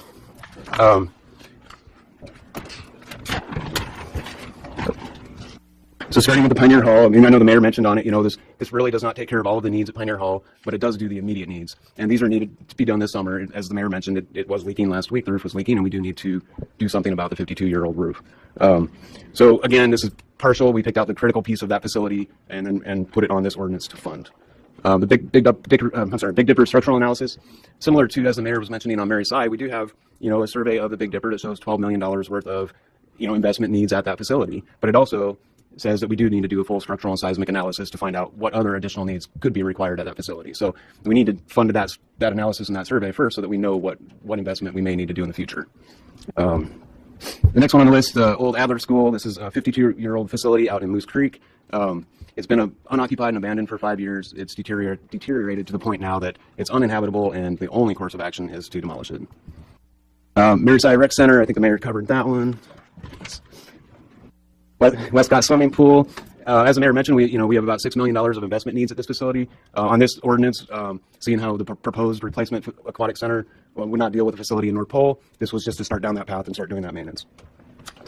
And the last one on the list is the Juanita Helms Administration Center, and that's this one. Again, we have many millions of dollars worth of required investment in this facility, yet we only picked out, based on our limited funding, the most critical life safety component that we knew needed to be done, which was replacing the fire doors. And so that's probably the conclusion of our staff report. Okay, well, thank you. We've been going for a good solid 2 hours, and we have 53 people signed up. So at 3 minutes apiece, we're going to be going for a while. So I'm suggesting that we take a 10-minute break. We come back at 8. That way we don't break in the middle of all of your public testimony, because we don't want to do that. Excuse me, Chair. Yes, Mr. Roberts. I would like to request that I could do a staff report on the substitute so that when the public speaks to it, they'll have a better idea of what's going on. Very good, And it'll thank be quick. Thank you. You have as much time as you need. Thank you. Okay, so I've had the attorney draft me a substitute that would really simply remove everything except for Mary Saya, and then change that to doing maintenance on Mary Saya and removing the demolition. So I just want to, so it's that simple. I just want to make a few points about this ordinance. Number one, some of those things I took off can be amended back in the way the assembly works. And all I'm going to talk about here is process stuff, how this works in with the budget. I'm not going to speak to the ordinance. I'll be doing that later when we get to debate. But I just want to make sure you understand our processes, because the mayor brought up some of the processes.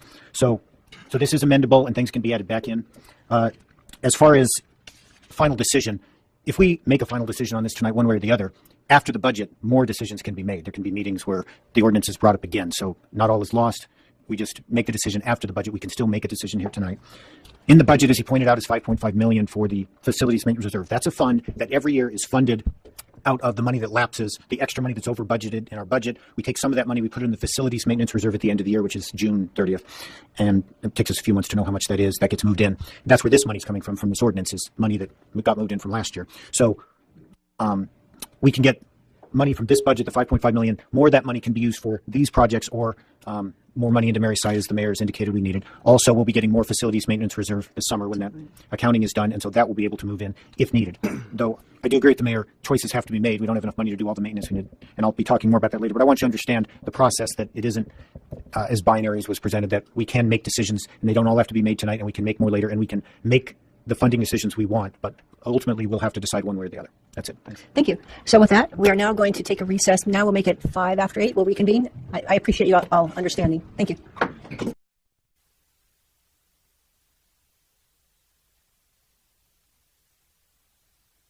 Okie dokie, we're going to go ahead and call this baby back to order. And so if everyone could sit down, I'd appreciate it. And for some of our people that can't hear well, it's really helpful if we can keep the background noise down. And the only other thing I'm going to say is, we're all here because we all want the best for our community. We all hear best if we're respectful with each other, if we all assume that whatever's being... Excuse me. Thank you. So our purpose here tonight, every one of us, is because we love Fairbanks and we want the best for our community. So I'm asking everybody on the dais and everybody in the audience to be respectful. If people agree, or disagree, we're all here, we're all doing our best, and we're all bringing our best. So with that, I have 53 people signed up. So the other thing is, I will ask you to stick to your 3 minutes as much as you can, so that everyone has an opportunity to speak. 53 minutes means it'll take us into the 10 o'clock hour, and that makes it hard for people, 10:30 even. Makes it hard for some people to stay. So if we can all be... at least stay within our 3 minutes, that will be helpful, so everyone has a chance to speak. And I will do my best to read your name and pronounce it properly, and then I'll learn the right way to do it, and I'll know next time.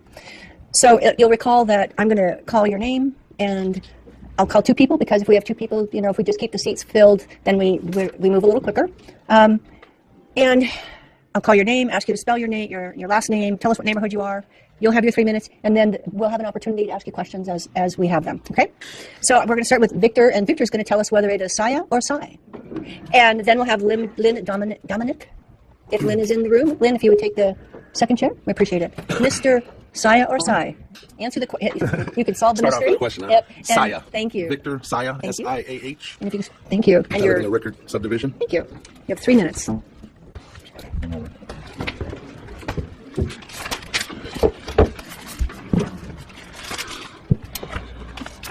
I'd like to start by thanking the mayor, thanking the assembly members for listening to our opinions and concerns about Fairbanks and its community.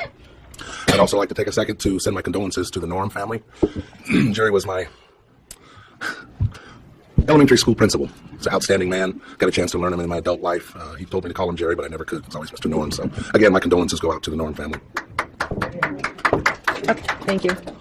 Mary Saya, known and described by some as a pioneer, a cornerstone, a legend, even a community activist. Sometimes she's just known as the woman who wouldn't quit, the woman who wouldn't understand no. If you knew Mary Saya, you would agree with me that she was persistent and tenacious. Persistent enough that when the why came to the fate that we're looking at today, in 1979, Mary wasn't going to accept that. She was persistent enough that when it was facing demolition, she was able to show the value of the building as well as the services that the building provides. Services that were not available to the public anywhere else. She spoke to those and all who would listen. Mayors, governors, senators, traveling to Juneau on her own dime sometimes, speaking to local representatives, and of course our community. Mary Saya went to malls, churches, hospitals, and a host of businesses. She also went door to door. What did Mary find on the other side of those doors? She found support. She found support for the facility and for a need in the facility. So here we are, almost 30 years later. We're facing the same thing again. I spoke about Mary Saya for a moment. I'd like to speak about the Mary Saya Rec Center. Mary Saya Rec Center, not to be confused with the Hammy, not to be confused with the Westcott. In its own title, Mary Saya is a rec center. It's not a pool. You have to forgive me. Originally intended for our community, for elders, handicap, therapeutic recovery victims. But it's so much more. Open for the general public, but designed for specific groups. I challenge anyone to find a facility in Fairbanks that can match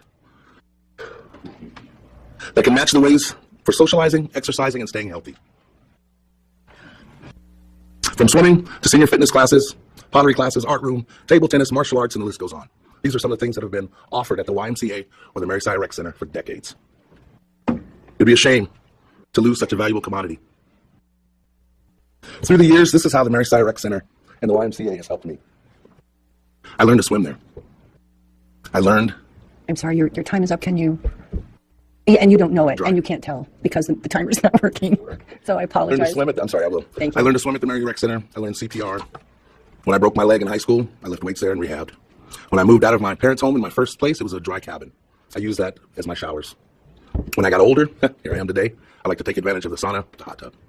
My parent, she still takes advantage of the hot tub and the sauna as well. I apologize. 3 minutes is not going to make it for me. And I think that you have special standing in the community. I also have to be fair to everybody, so it's that balance that we're trying to find right now. I understand. At the Mary Saya Rec Center, there truly is something for everybody. It is my belief that the Mary Saya Rec Center is more valuable today than ever. So I guess what I'm asking the assembly members to do is not to throw out the baby with the bathwater. Let's have a concrete plan of action before we demolish the Mary Saya Rec Center. Something that will suit the needs of those it was intended for, not a water park. I'm going to conclude. I'm sorry. Thank you very much. We appreciate it. Please. This is a videotape of the 2002 dedication of the tennis courts to the Dan Rammers. In here is a testimony from Dan Rammers. I think you might want to watch it. And the last thing I'll leave with you is 450 signatures of people in the community who believe like-minded as myself. Super. Thank you very much, Mr. Saya. So we ask please to, in our chambers, we avoid clapping and we just really focus on the party that's speaking and the engagement that we have. And Mr. Saya, we have questions, I'm sure, for you. So that's okay. You got to be first, and that's how we all learn everything. So are there any questions? I thank you for letting me go over as well. Are there any questions for Mr. Saya? I'm wrong. I guess you were very thorough. Thank you so much. We appreciate you speaking and for all of the work your mom did. So I have John David J.D. Reagan for the MTC. Thank you for your patience, Ms. Dominique. If you'd give us your name and spell your last name and give us your neighborhood for the record. Thank you for hearing us tonight. My name is Lynn Dominic, D-O-M-I-N-I-C-K, and I live off of Gold Hill Road. I have more talking points the next time I show up here, thanks to Mayor Castle. And he did hit on a lot of the points that I wanted to talk about tonight, and it's not long, but I'm going to read it anyway. I use Mary Saya because it is my community rec center. I enjoy the environment, I enjoy the people, and the programs that are offered. Last Thursday in this building, Mayor Castle stated that we are not going to play the game of choosing one facility or another to close. He later stated his budget would maintain services that we currently have in place. And then later in the budget hearing, it was stated that the budget doesn't include Mary Saya because it's being closed and demolished, like it's a done deal. In news articles in the Daily News Miner, it has been said that the mayor thinks we can go somewhere else while we wait for the registered voters to maybe vote for a bond to replace our community center with the aquatic center. The mayor thinks that if the bond fails, it means that we are not perhaps worthy to have a facility of our own for our own needs. I, like many other users of Mary Saya, have given this Fairbanks community time and experience as volunteering. I have volunteered over 25 years in the Fairbanks area to several different youth and adult organizations. I'm currently a dispatcher for Wildfire. I know what it feels like to give to my community. Now I'm getting older, and I'm at a point where I need my community to give back to me at times. And this is what I see at Mary Saya Rec Center. The January 22nd engineers report that we all have in our hands states that Mary Saya building sits soundly at a 0.45 rating, while the recommendation to replace a building would be at 0.770. And then the news article on April 9th said that states and repairs were going to cost $6.2 million over the next 10 years, not in a couple years, 10 years. And then on April 10th, the article showed the engineers rating that the cost was $3.4 plus million over 10 years. This by itself shows the facts are misleading and inaccurate. An aquatic center with water slides, lazy river floating is not a replacement for the Mary Saya Rec Center that attracts people of all ages with or without special needs and or for specific reasons. This rec center is a worthy part of our community. It provides a need in this city. Fairbanks is losing or has lost a lot of what has made her special. I am asking to keep this part of our community. There is a need locally for a rec center like Mary Saya. There are people here that use this facility that treasure what they have found, not only with the building, the warm water, hot tub, the sauna, but with the environment, the people, the programs, the community. Please save our recreational center for the people today and for others that are going to need it in the future. Please do not tear down Mary Saya without, at a minimum, solid plans and funding for a future replacement of a similar recreational center. And I am asking this body of men and women to please just merely do the right thing. Protect our community that we all like to say is part of this Golden Heart City. Thank you very much, Ms. Dominic. And apparently our timer is just not going to work because it's tonight. It says hello. So I don't know what that means to us, other than I will probably have to let each of you know when your time is up, or we'll do our best to be close to it. We can see it up there. Yeah, right. But when you're testifying, you don't always look up there. So anyway, let's see if there are any questions for Ms. Dominic. If anyone, thank you so much for coming down. We appreciate your time and your volunteering. So I have next up Arlene Slocum. Is Arlene in the room? Super. Thank you. Mr. Reagan, welcome. Your name, and please spell your last name and tell us what neighborhood you're in. Oh, it's just the magic number. My name is John David Reagan, but everyone calls me JD. I'm from Esther, Alaska. I came up in 1975. I'm having some second thoughts about a letter to the editor I wrote in the News Miner Sunday. The title of the letter was Changing My Mind on the Pool. So I had another long telephone conversation with Carl. We went over the Bettesworth North report page by page. He was very patient. And I don't know what the solution is, but I guess I'd just like to challenge the Assembly to please be creative, to solve this problem, to look at all the angles, listen carefully to all the testimony, and find a way to keep Mary Saya open, at least until we have a new aquatic center up and running, if we ever do, because frankly, I don't think the bond issue has a snowball's chance in hell of passing in the current fiscal climate. I'm asking that you do everything you can to. Let's see, where was I? I'm asking that you do everything we would be doing in my fire department, looking for grants, private donations, scrutinizing every expense. Can we delay this? Can we economize on this? Could the hospital use Mary Saya as a rehabilitation facility and contribute? You've already got in the money you're moving tonight. You've already got the money that was appropriated to fix the water main, so that solves the sprinkler safety problem. But I know there are many other things.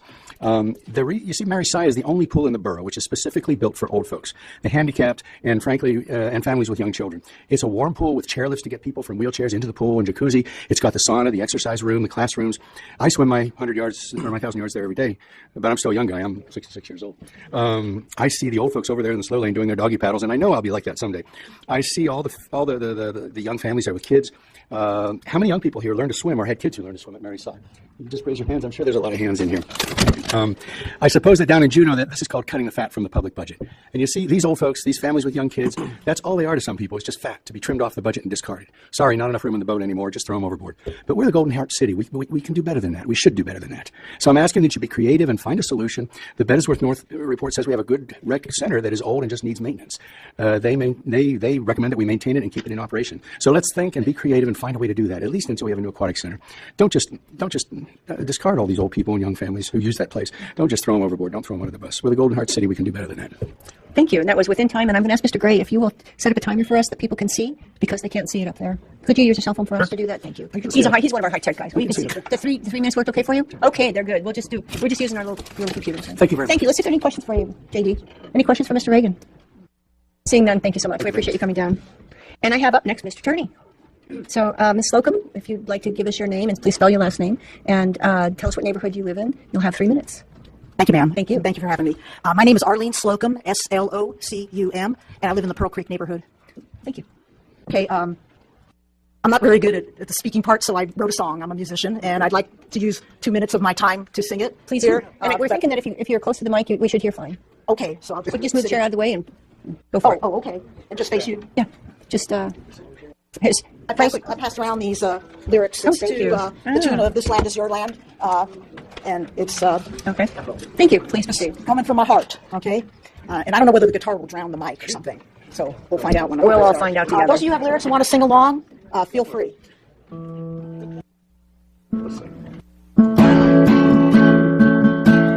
This pool is your pool. This pool is my pool. We'll make it our pool. If you play by our rules, don't knock this pool down. Don't try to mess around. Cause Mary Side was made you and me. In the 80s, there was a lady who wanted a place where we could all play. For old and young ones, the weak and strong ones. Mary Side was made for you and me.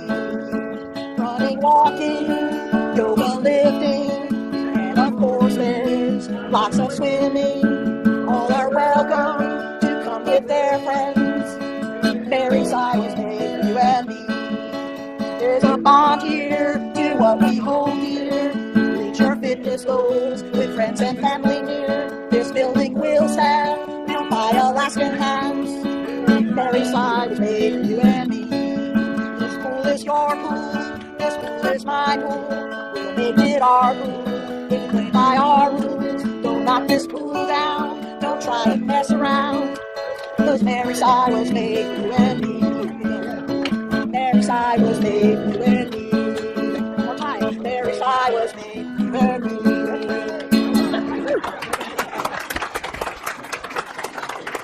Thank you for giving me this time to Thank you. We usually only get musical instruments during the school district testimony, so it's a bonus tonight. Let's see if we have any questions for you, okay? Yeah, Mr. Gray. I'm just going to ask, is that a triple O or an OM? It's a Martin 0015. It's a double O. Okay, I was totally wrong. Okay. Yeah, Mr. Majewski. Yeah, I've got a question. I actually meant to ask to the other folks. So for the previous speakers, if you would answer it too, I'd appreciate it. Or I'll just ask it again. Later, but yeah. But my question is, if someone set up a nonprofit to take over Mary's Side, would you support, like personally support it with volunteersome, money, something? Yeah, I'm a musician and not a political person. You know, I just speak my heart. I really don't know without details. I'm retired. I volunteer everywhere. Many people in this room have seen me in other venues. I can't. I don't know. You know, I'm sorry. That's fair. No, we can't. This is just between him and whoever's asking a question. Or her, I'm sorry. Any other questions for Ms. Slocum? Thank you so much. We appreciate it. And thank you for the song. It was lovely. We appreciate it. Step down now? Yeah. Thank you. And I have Cheryl Comick. Comick. Thank you. And Mr. Turney, please spell us your last name and tell us where your neighborhood, and you'll have 3 minutes. Okay, thank you. 329 6th Avenue. I live right next to the mortuary. In case anything happens, I don't have very far to go.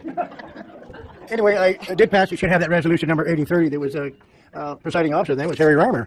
And it was a resolution naming the Maryside Recreation Center. As far as the buildings falling and all this scare and talk, I don't believe the buildings are all going to fall down and crush. But anyway, Mayor Castle, Borough Assembly, presiding officer, I'm here in support of Maryside Recreational Center, and I support Lance Roberts' substitute. I knew Maryside, and I keep telling Victor, your aunt, she had a fire in her belly. She had a lot of compassion, and she was a real human being. It's hard to find somebody with that much compassion. And one thing that is unique about Maryside when it comes to dealing with the mentally and physically challenged, all the devices are right there in place for them. To move them to Hammond Spool that has nothing, no devices would be shameful for those people. I request that the $290,000 be transferred to the maintenance that needs to be done versus bulldozing to the ground before mayor's $35 to $75 million bond issue. That is, in my personal opinion, a pie-in-the-sky swimming castle with a C. And what happens if the citizens reject, the ballot box rejected that $75 million castle? What next? You're going to have a facility gone, torn down? I hope not. Anyway, as far as building, 217 buildings, I mentioned him at the roof at the Pioneer Building. I know that I can get some volunteer roofers to take care of that roof. And, of course, all of a sudden you talk about liability. But most of those roofers are insured. Anyway, I think there's a lot of people here that are expertise as far as the numbers in the building, like Mr. Bettesworth and other people that come forward. When it comes to all these numbers thrown out, I don't know. How do I know? Maybe the mayor's just a good con artist. Anyway, thank you. Thank you, Mr. Attorney. I'll remind us that, of course, we're all being respectful. Well, I doubt it. I was hoping. Mr. Lejeski. Would you support a nonprofit with time, money, volunteerism to save You know, I don't know. I'm glad you asked that question. I don't know about nonprofit, but if I was rich as the president, Donald Trump, I'd privatize that thing and turn it into and get it away from the government. But that isn't what we're talking about here today. Thank you. Thank you. Any other questions for Mr. Attorney? Oh, I doubt it. Thank you, Mr. Attorney. So I have next Gloria Corey. Oops. There we go. Well, that's nice. I won't stop. We'll just... Anyway, somebody else can turn this off for me. Thank you. So next we have... Just turn it down. Thank you. Oh, it's magic. So I have Ms. Comic and then I have Gloria Corey. Ms. Comic, please give us your name and spell your last name and tell us what neighborhood you're in, and I'll turn my volume up. Yes, it's Cheryl Corrick, Corrick, and I'm in the neighborhood of Geist Post Office area. Thank you. And I had some things to read, but a lot of them were addressed by Mayor Castle. And so I'm just going to say, obviously, I'm in support of Mary Cy and opposed to demolishing it. And I'm going to ask the assembly members to just be creative, as JD had said earlier, find a way and question the numbers. Because I see way different numbers on these reports, on the community perspective by Dave Dauberpool. And then I also noticed that some of the numbers the mayor was giving were speculative and based on things we maybe do not know yet. So please question the numbers, ask hard questions, and find a way. My family has been in Fairbanks for 45 years now. I have 7 children, both birth children and adopted children. A number of my adopted children are special needs. All of my children have learned to swim at Mary Cy or Hammy Pool. They're all proficient swimmers. The latest addition daughter was traumatized by water by being nearly drowned repeatedly by her mother. We adopted her, and she has learned to swim at Mary Cy. We've only had her for 4 years, so that's a huge accomplishment in a child that was so traumatized by water that she couldn't even be bathed for years. So my other daughter is developmentally delayed and has had a major operation for osteoporosis, and she now joins our Aquasize group at Mary Cy, and it's done wonders for her. It's done wonders for me, and just being helpful with my joints as I've gotten older. I just believe it's such a important part of our community and supporting this community. I understand it costs money, but it does cost money to support our community. We just have to decide where to put it. Thank you very much. Thank you, Ms. Corrick. Let's see if there are questions for you.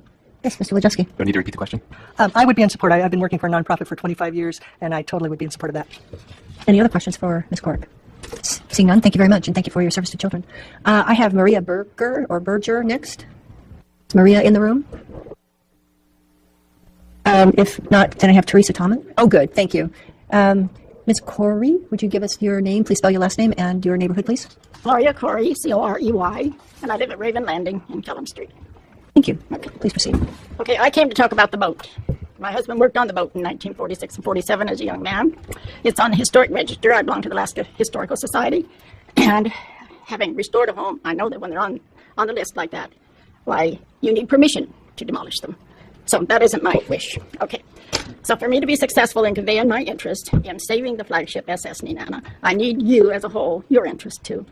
You have a flyer. I made these up and I'll have lay the rest out there for your information and to my speaking to you tonight. And I know that my husband Bill's spirit is here. In 1966, it was docked upstream from the Pioneer Hotel.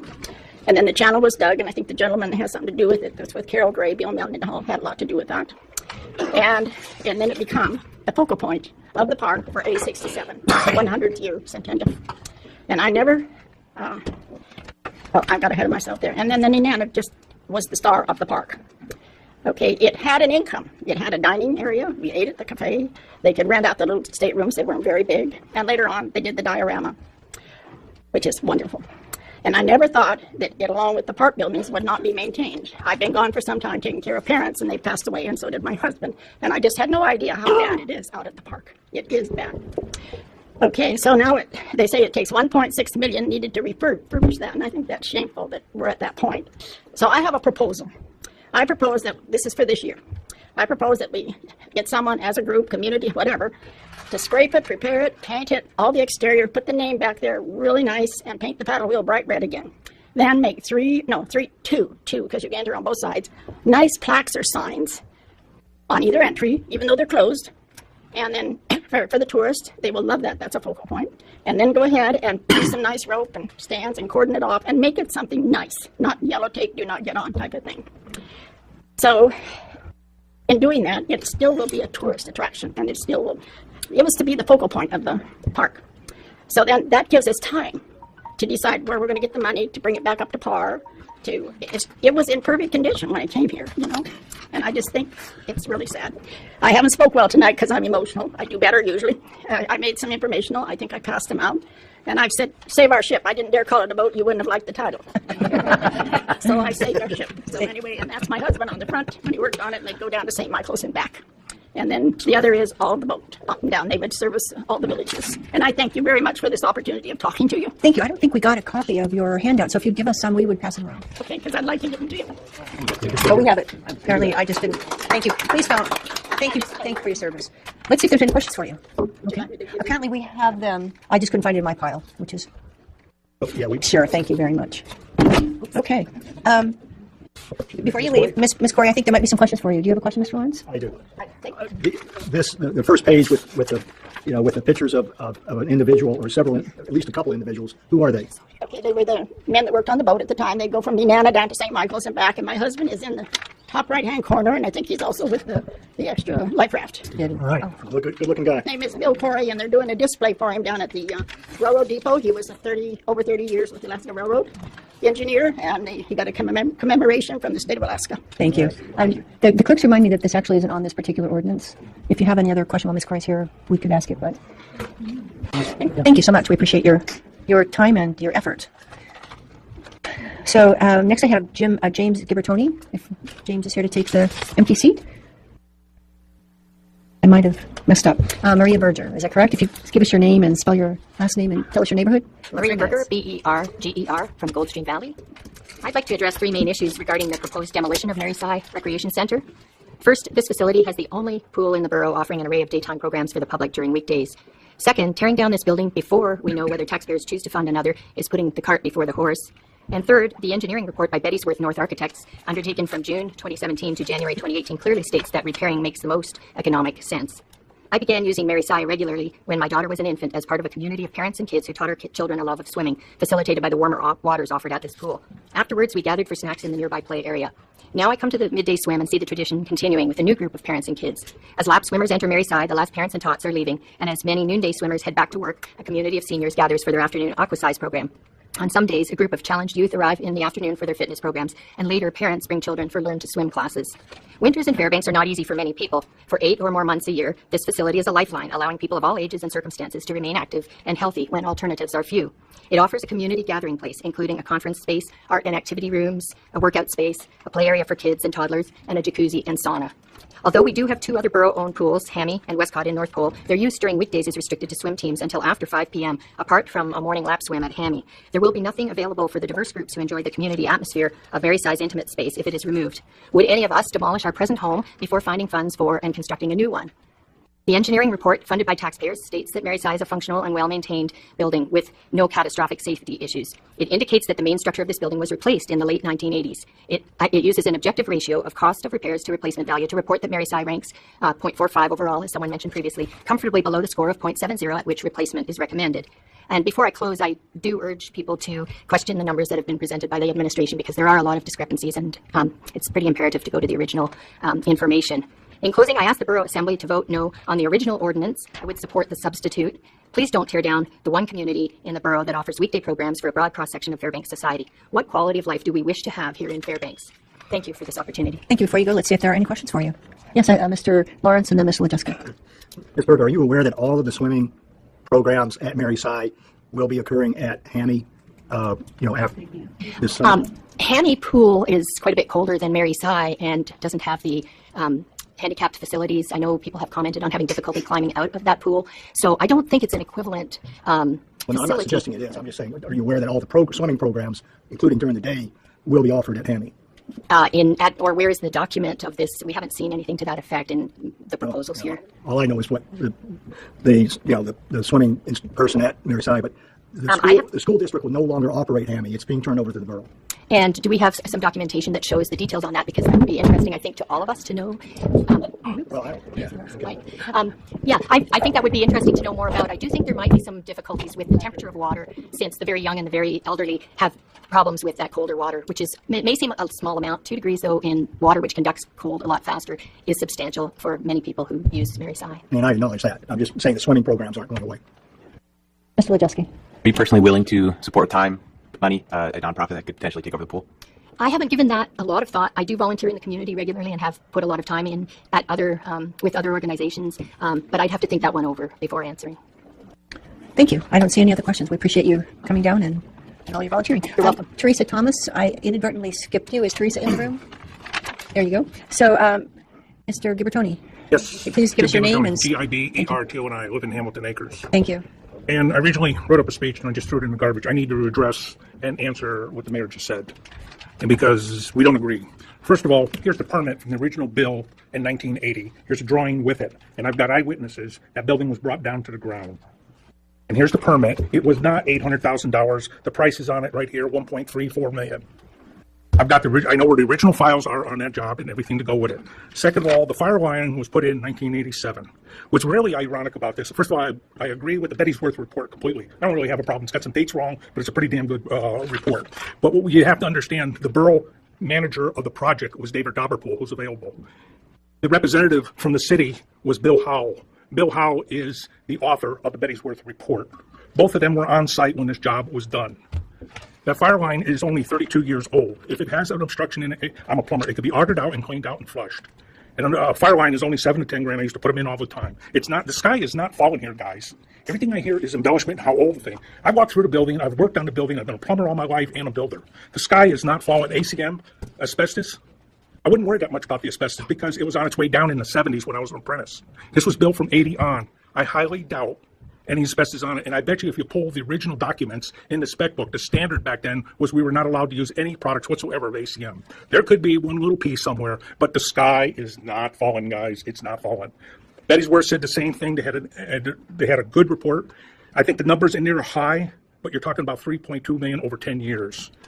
The fuel tank, it appears to be a UL58, which has got an anoid. That takes the sacrificial anoid for the corrosion. Not worried about that fuel tank. And another thing that nobody ever brings up is it's dual fire. The main fire is natural gas. If you want, you can take that tank out and throw it away and never buy another one. Ever. And just run off natural gas. And I'm sure the gas line's coming soon. It's coming real soon. We got this huge tank coming. It's going to be the cheapest. You know what? I should go Joe Mar over here. He'll guarantee it. It's going to be the lowest price.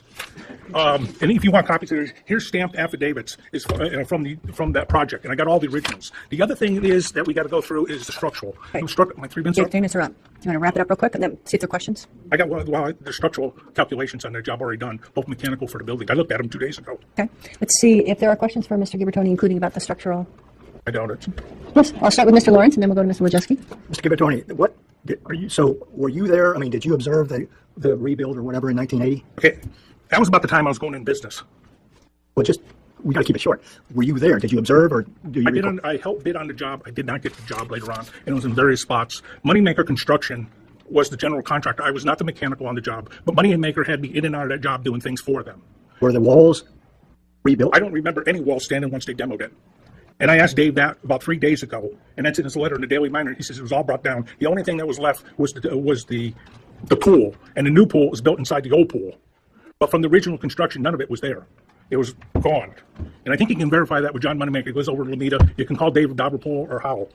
It's simply this story that it's 50, 60 years old, and the sky is falling. That's not true.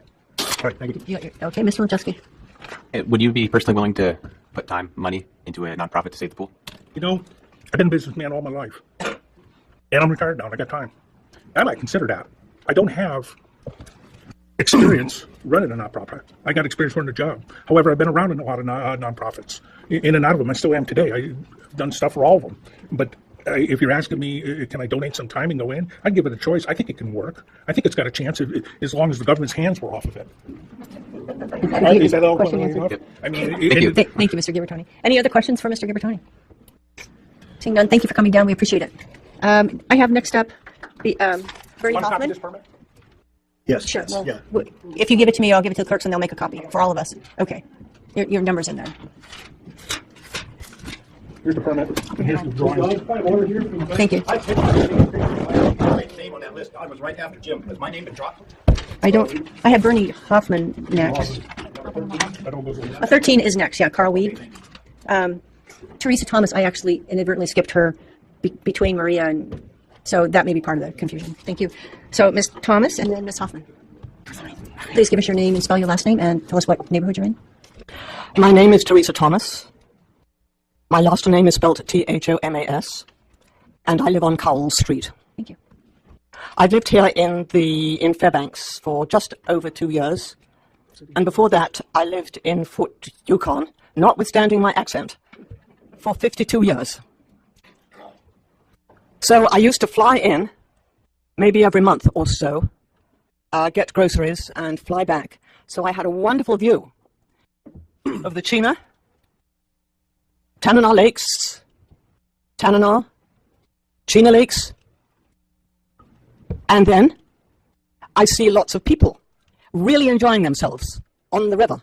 Some are wearing life jackets, some are not.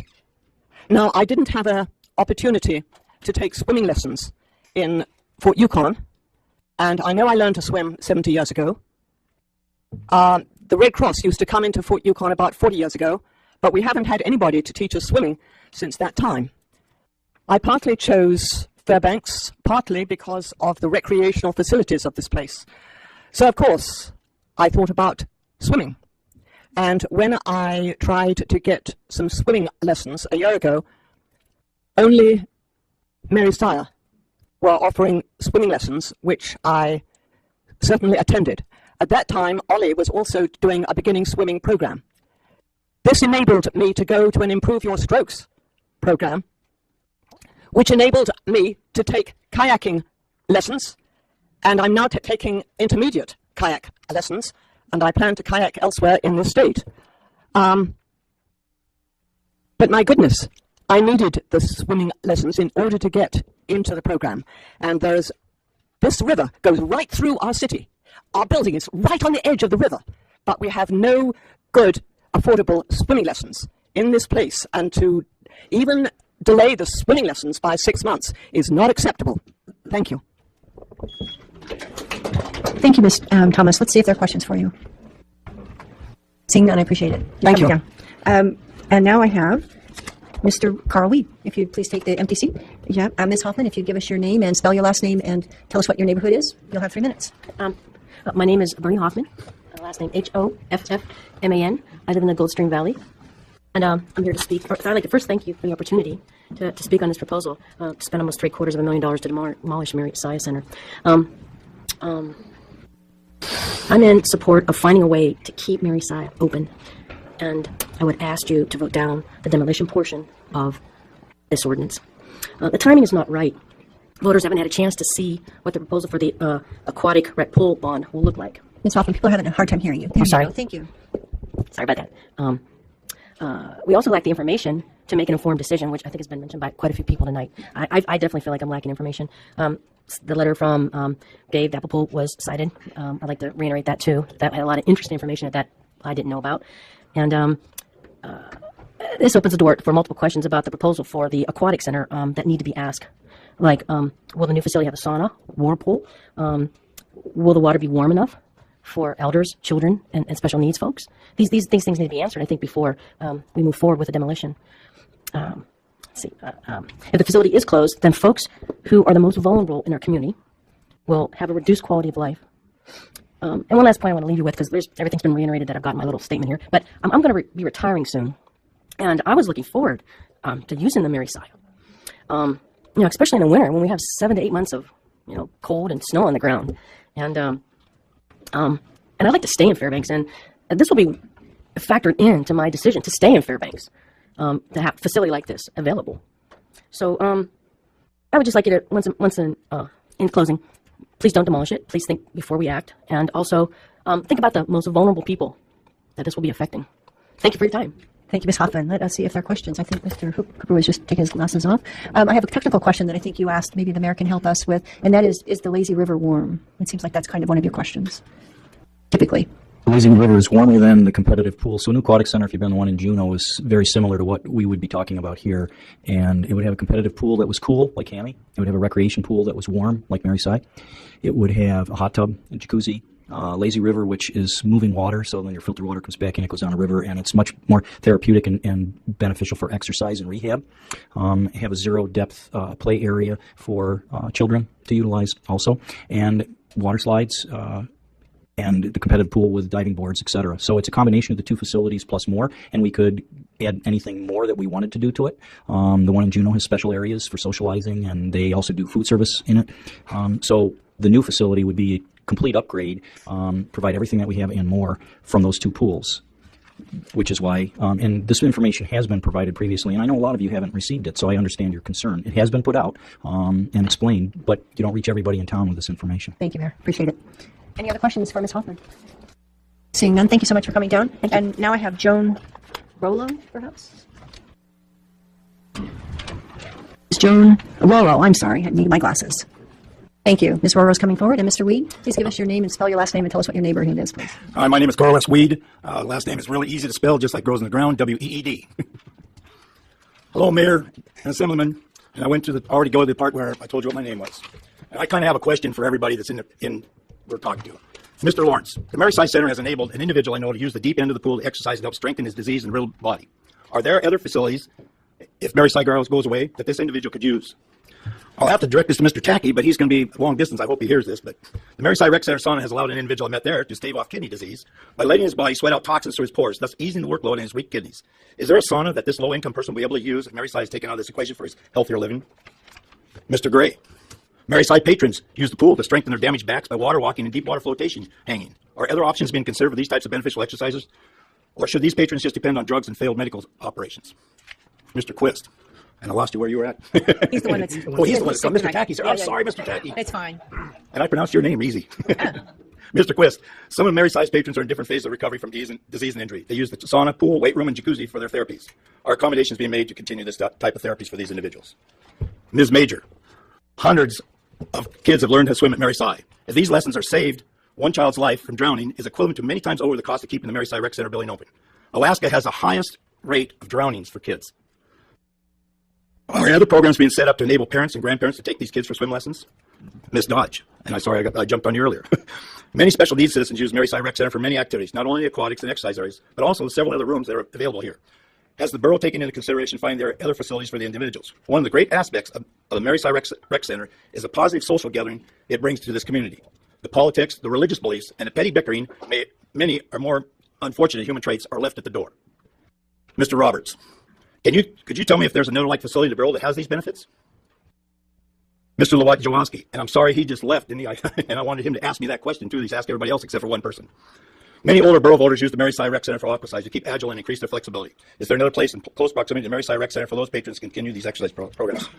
Mr. Cooper, I think I got a glare on your sign there, I can't see. Many users of the Mary Sy Rec Center use the facility for the cheapest shower in the north. I wish I could have paid $1 for an hour-long shower when I came to the North Star Borough 48 years ago. Are accommodations being made for these patrons? In closing, I'd like to ask each and every one of you, Mayor, you too.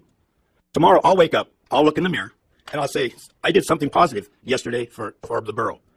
Are you going to be able to look in the mirror and say you did something positive for our community yesterday? Thank you very much. Thank you very much, Mr. Weed. And as you noted for the record, Mr. Lejeski is excused. Mr. Tacky and Mr. Lawrence have questions of Mr. Gray.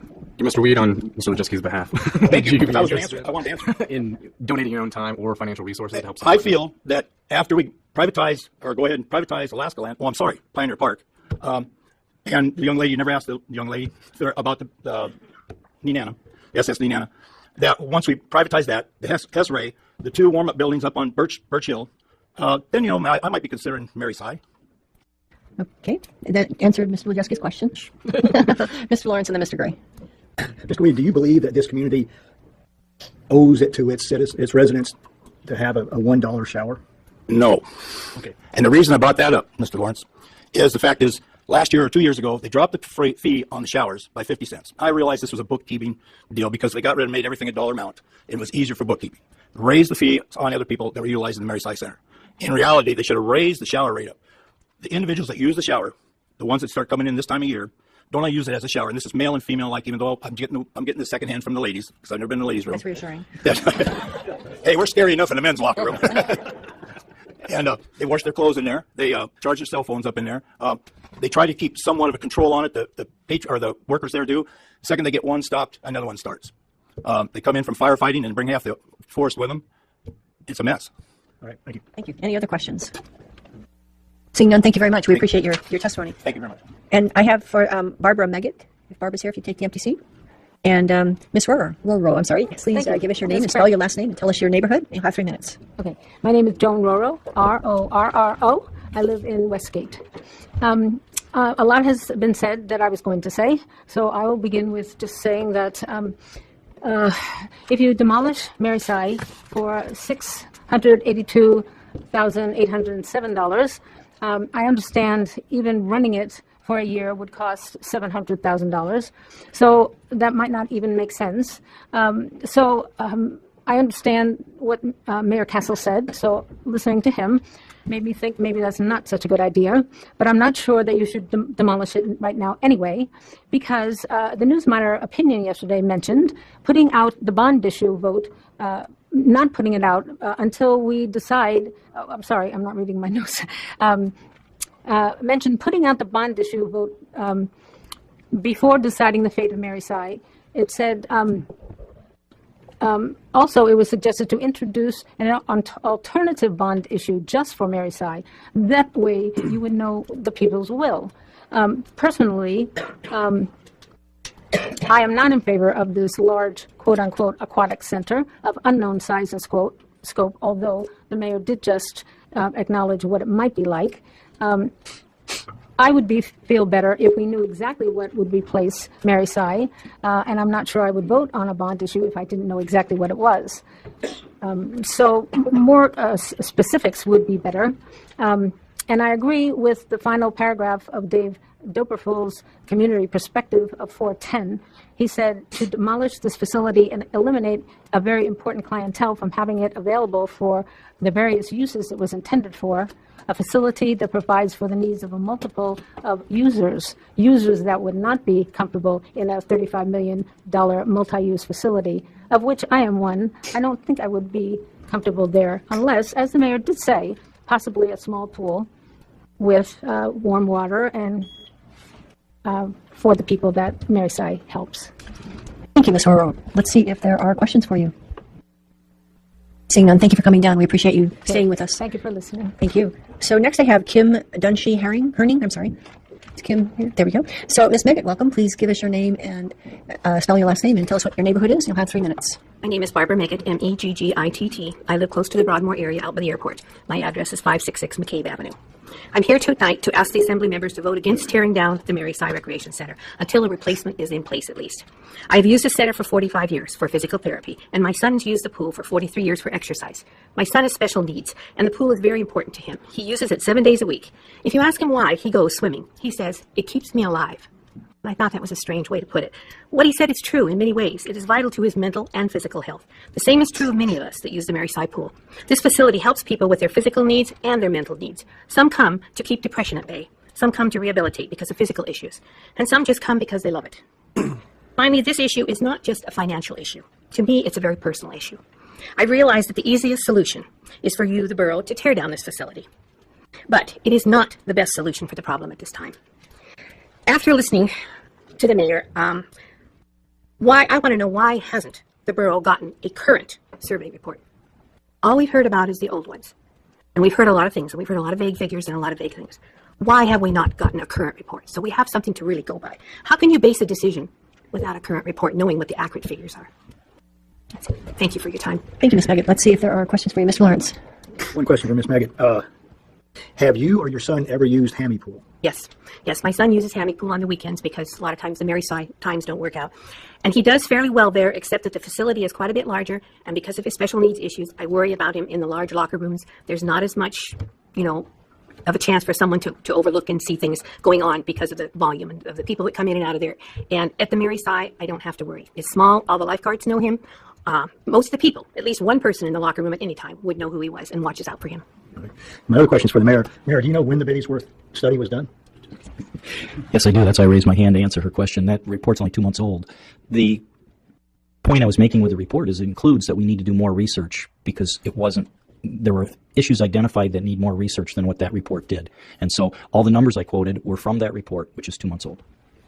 Thank you. Any other questions for Ms. Meggett? Seeing none, thank you very much for coming down. We appreciate it. So next I have Janice Witten. Miss Dunshee Herning, would you please give us your name, spell your last name, and tell us your neighborhood? My name is Kim Dunshee Herning, and last name is spelled Dunshie hyphen capital Herning. I am a semi-retired peony farmer. I live out on Chena Hot Springs Road, about 5 Mile. So most people focus on where and how they want to live. That's just what we do. Housing, cars, cities, and jobs, these are all personal choices. We work tirelessly towards goals that we think will bring us satisfaction and pleasure, rewards for working hard and living right. But I'm focusing on how, when, and where I die. I want to die July 10th, 2046. It's my fantasy. So it's my script. In my sleep at home when I'm 88 years old, when my pink and red peonies are blooming in the field. Hopefully my mind will be sharp and my steps will still be steady. If I stay with my current exercise plan, I will have worn out 100 swimsuits in the next 28 years, factoring in 3 suits per year. Having access to an indoor pool is paramount to my aging in place plan. Along with home modifications of removing obstacles and introducing mobility aids, remaining fit and healthy will determine if I am able to achieve this goal. My father, who passed away August of 2016, did not have a choice of where he was going to live his final years. Because of his health, he was no longer able to live with my sister and her husband. And there were no assisted living facilities in Fairbanks that he could afford. We found an assisted living facility in Oregon near one of our brothers. He did not want to relocate to Oregon, but because of his poor health and care required to manage his diabetes, we, his children, made the choice to do what was best for him. Who knows if at age 60, knowing how the end of his life would play out, if we would have focused more on following doctor's orders by exercising daily, maintaining a healthy weight, and making good food choices. And who knows if this would have made a difference. He was very stubborn. Also in denial. That's another story. I do know he was able to settle in, but he missed us and Fairbanks.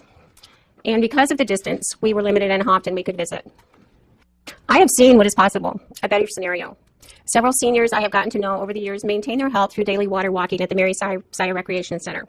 These seniors are living independently in their own homes. 86 and 98-year-old women still driving and walk a steady, quick pace. Many people depend on the daily use of the Mary Saya Recreational Center to maintain health and mobility. Sure, similar results could be achieved through another form of exercise or using a different pool, but it would not be the same. The Mary Saya Recreational Center has its own unique personality, and the people who choose to visit daily come to socialize as well as exercise. Thank you for listening to my story. I would ask the Fairbanks North Star Borough Assembly members to continue to fund maintenance on the Mary Saya pool until another facility is built. Please do not demolish our pool. Thank you very much, Ms. Dunshee Herning. Let's see if there are any questions for you. I don't see any. Thank you for coming down. We appreciate it. We hope you make it till July 20. I remember the date. My memory's good. I have Cindy Potter signed up for the empty seat, and Miss Whitten, welcome, and please give us your name, spell your last name, and give us your neighborhood. My name is Janice Whitten, and my last name is spelled Whitton, and I live in Gold Rush Estates. Thank you. I am 80 years old and often have to use safety rails to help get around. At Mary Saya, there are safety rails under every shower head, along all the hallways, along the deck of the pool. There are stairs with rails that I can use to get into the pool. The last 3 summers, I have gone to Hammy Pool while Mary Saya has been closed. I consider the shower room to be a dangerous place. The only handrails are under hair dryers about 8 feet away from shower heads. If I slipped at the shower, the wall is beyond the length of my arm and no safety rails to grab. The only place near the shower to put soap containers is on the floor or next to the wall. The locker room is wide open and nothing to hold on anywhere. To get into the pool, I have to climb a ladder. That is very difficult for me. Can you imagine 10 people waiting in line to use a lift chair to have access? At Mary Saya, I have seen some of the physically and mentally challenged individuals struggle with their assistance to even use the stairs. Do you think they can climb down a ladder? We will not have a sauna or hot tub, which are wonderful to ease aching joints. And what about a weight room? I often use the one at Mary Saya because seniors are supposed to be lifting weights to keep their muscles strong. How much money will you have to spend just to make Hammy safe and usable for people like me and other disabled individuals? Mayor Castle said on last night's news that they would remodel Hammy next year. What about the year between now, when they're going to tear Mary Saya down, and next year, when we have no safe or user-friendly place to go? How many people will sacrifice their health and no longer use the pool system? Please rethink your plans and have safe alternatives in place before closing Mary Saya. Thank you very much, Ms. Whitten. Let's see if there are questions for you. Seeing none, thank you. You make good points. We appreciate it. And I'd like to answer your question, the guys that hasn't been asked. Okay, we'll ask you. Would you donate? What I would like to ask the boroughs, are you willing to sell Mary Saya to a nonprofit group? Yes. I was going to say, we can ask the mayor. Okay, thank you. That's one voice. So, Mayor, we'd give it, right? I mean, I don't think we'd charge. I have next Dave Watson. Dave is in the room. Ms. Potter, welcome. Please give us your name, spell your last name, and tell us your neighborhood. Cindy Potter, my last name Potter, and I live off Chena Hot Springs Road. Thank you. I fully support keeping Mary Sy Recreation Center and pool open. I use it nearly every day. Thank you for this opportunity to speak. I know this is basically about money, and I don't envy you your position of having to make this hard decision. However, I respect that you all have researched, not only physically, but deep in your heart, to vote for what is right for our community and all residents. When I swim, I see a girl in a wheelchair getting into the chairlift and getting in the water, and she gets so happy because she can walk in the water and swim in the water. I see a young man in the deep end splashing to anybody that'll come near him, and he loves it. I see a young woman putting water in a teapot and pouring it out, putting water in a teapot and pouring it out, and doing it again and again and again. My water aerobic friends are a social outlet, especially in the dark of the winter. I mostly go to the pool for physical exercise, but it's much more.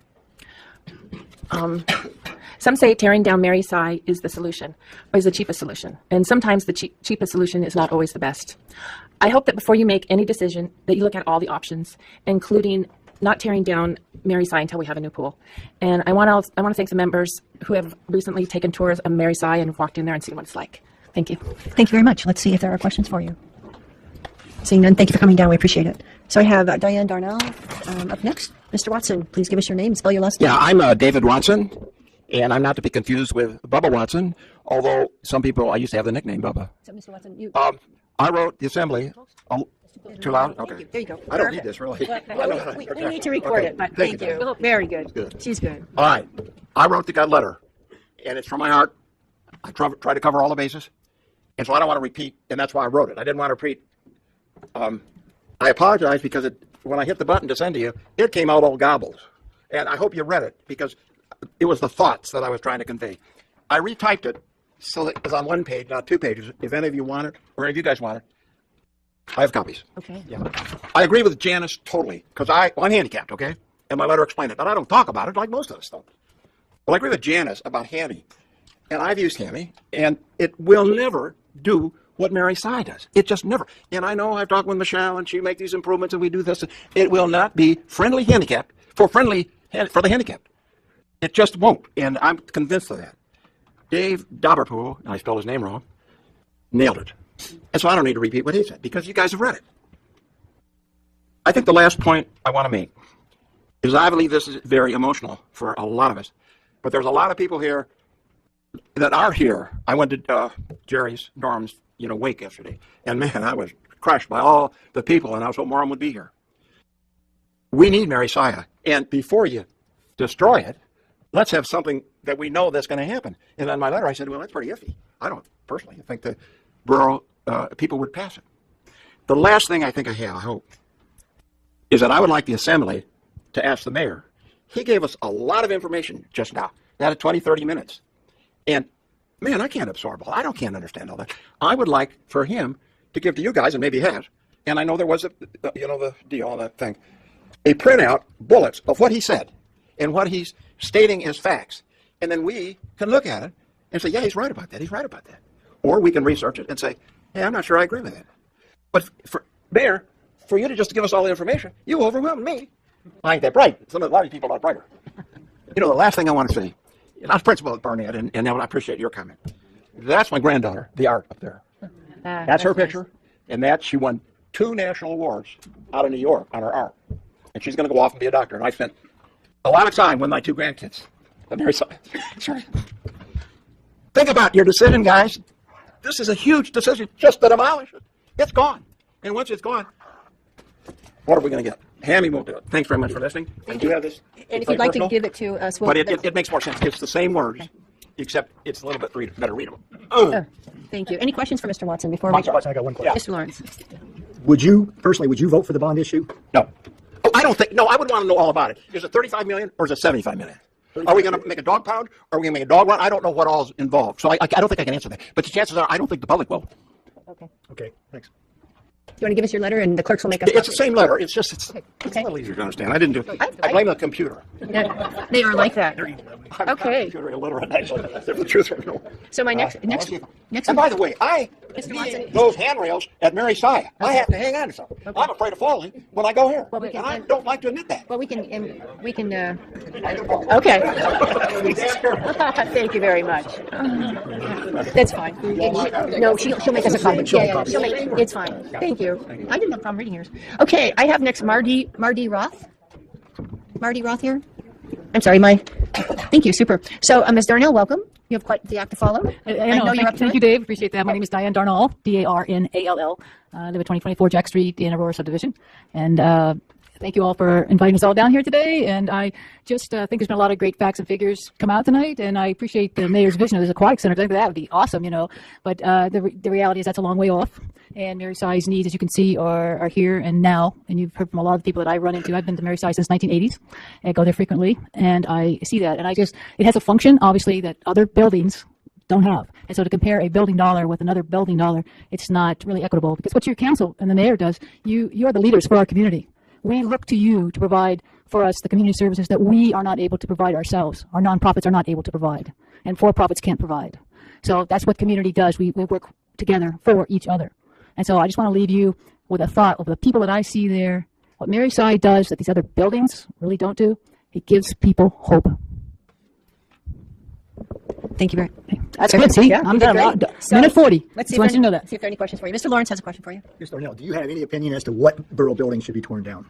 I have not looked at the list, to tell you the truth. I'm not up to speed on the list of the buildings, but, I don't know the other buildings. So I don't have a really informed opinion on that. I just know this one, and I think we ought to keep it until another, reliable, equitable building is in place, then demolish. Right, thank you. Thank you. Any other questions for Ms. Darnall? Darnall, thank I'll you. get it right yet. Thank you. Thank you. Let's see. Next we have April Moore. Ms. Roth, welcome, please. I'm Marty Roth, Martha officially. I live ROTH. Thank you. I live off of Birch Lane on the river, Ivor Lane. And do you guys need her to pull it closer? Can you hear me? Pull it closer. There you go. My first acquaintance was with Mary Si was when my kids started to swim. And when the oldest one was 8, he saw a note in the paper about an invitational swim meet. Could he go?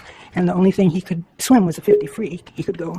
But he only did one lap. That's 25, while everybody else was done and over, but they let him keep swimming. And I had 6 kids over 15 years. All of them were swimmers. So I spent a lot of years at other pools going to swim meets, including university and the athletic club pool. They had meets there too. I didn't go back to Mary Si once the kids learned to swim until my mom started going to Aquasize. She lived in Utah. She was having trouble getting down in her garden, and she started going to Aquasize at their pool, and she said it made such a difference, so I decided to try it. And that fall I started, and I went, and I liked it, but it wasn't that good. And when winter came, I thought, oh, it's dark and it's cold, and you have to drive in and take your clothes off, and kind of boring jumping up and down and skiing in the water. So I quit going. We have a 2-story house, 2 weeks, and I was back at the pool, and I have gone ever since. I would like to make one thing that's not relative now, but I would like it, in this case that Mary Si is saved, and we're doing a budget beyond that, I would like to budget for 6 hours more of lifeguard time. Aquasize and senior fitness are the same thing, except that for senior fitness, because we're older, they have a lifeguard on deck watching us, and therefore people can use the hot tubs. And I happen to be one. The last thing you do is bicycle in the pool. Well, I'd rather go to the hot tub and bicycle in the hot tub. I don't like the bubbles, so I want to get out of there before everybody else pours in and turns the bubbles on. And 25 years ago or so, maybe 20, when they started the Erie reading program, I started being a reading tutor. And so I worked in the mornings, and I had to go in the afternoon. And they would not let me go in the hot tub, for 5 minutes. It's in the same room. But anyway, if they could just budget for 6 more hours for a lifeguard. So, and that's always used. There are always people in the hot tub on a Monday, Wednesday, Friday. So if we could have it in the afternoons and Tuesday, Thursday, Saturday, that'd be great. I'm out of time, huh? Yep. Okay. I did give you 2 papers. Okay. We've got a house that was built in the 50s. We put money into it over the years. I wouldn't trade it for the world. The last one was a home equity loan for $100,000 about 5 years ago for new windows and new furnace and take out the wood stove, but I wouldn't trade it for anything in town. I would be happy to get involved in fundraising. I could see us raising prices. Could we have a bond issue for all of the maintenance in the borough buildings? Could that be a separate bond issue? I think, the last thing was Carl in Funtime Park.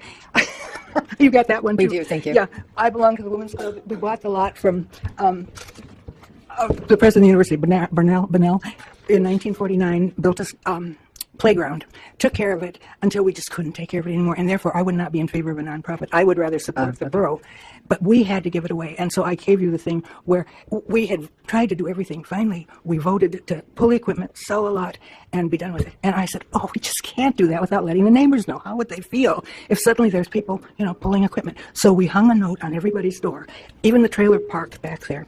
And I was going to Minnesota to an elder hostel and to visit a son that was going to college back there, and I didn't get back till May 6th, so we set the date for this meeting on May 6th. By then, there was no public speaking, and that's where the paper plates came from. We had all those people go. Carl was one of the last to speak. He was director of Parks and Rec. We went around and introduced ourselves. He says, I'm here because I think I better be. And I'm hoping that we can convince him that he better change his mind on this. To me, Mary Cy is a totally different thing than Aquatic Center. They're both great, but they aren't the same. Thank you very much. We appreciate that. Let's see if there are any questions for you. So that's the sign-up sheet and the letter that we sent. Okay. Any questions for Ms. Roth? Seeing none, thank you much. I have next Sandra Stevens for the empty seat. And Ms. Moore, is that correct? Thank you. My name is April Moore, Moore, and I live in downtown Fairbanks. First of all, I would like to thank all of the assembly members for being so respectful, attentive, listening to our concerns, and I would just like to say that I don't feel the same way about the way the mayor treated all of us this evening. And I do hold a plate.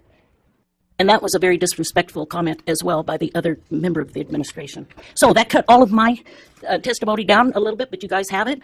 And what I would like to say was that I am a widow of 2.5 years living here in Fairbanks and trying to keep up with a mortgage my husband and I committed ourselves to when we moved here in 2008. I work a full-time job and I'm on a very limited income.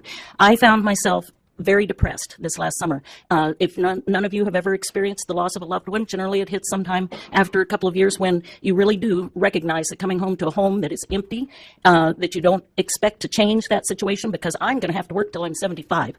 That's the reality for me. I'm not able to get around as well as I used to. And last summer, because of my depression, I didn't get out and bike to work like I always did. And I found myself less and less able to get around, so I started going to Mary Cy. The facility is easy for me to get into and out of, and I do not think the Hemi Pool would be the same thing. I questioned in my testimony whether or not it would be open during the same hours that we're able to get into the Mary Cy right now, and I hear from Mr. Lawrence that it will be, but I question that will be something that the school district will even allow, to have all of the people that are using the Hemi Pool or the Mary Cy Pool right now going across school grounds during the day when their kids are in school. We're going to be mixing populations there that are not compatible. And basically, that's about all I have to say. You have all of the other information that I sent you in my email. Thank you for your time. Thank you. Before you go, are there any questions for Ms. Moore? Mr. Miller and Mr. Lawrence. I guess I have to ask a question. So, are you aware the school district was they're looking at ways to cut their swim program back, and we no longer have exclusive use agreement with the school district to use the pools. They're not, so we will be moving all of those swim programs from Mary Cy to Hammy and Westcott, same time, same hours, same programs, and maintaining those swim programs. I understand it's not as good at Hammy as it is at Mary Cy, but that's the best we'd be able to do under this scenario. And how are you going to get those people from the parking lot into the pool without them interacting with the school children during the school day? That's what I'm saying. Getting around the buses, going up and down the sidewalks when the school children are there. And yeah, they may be high schoolers, but they're still, should not be intermingling with people off the street, the cabin dwellers of Fairbanks, and all of us, desperate elderly people that might corrupt them.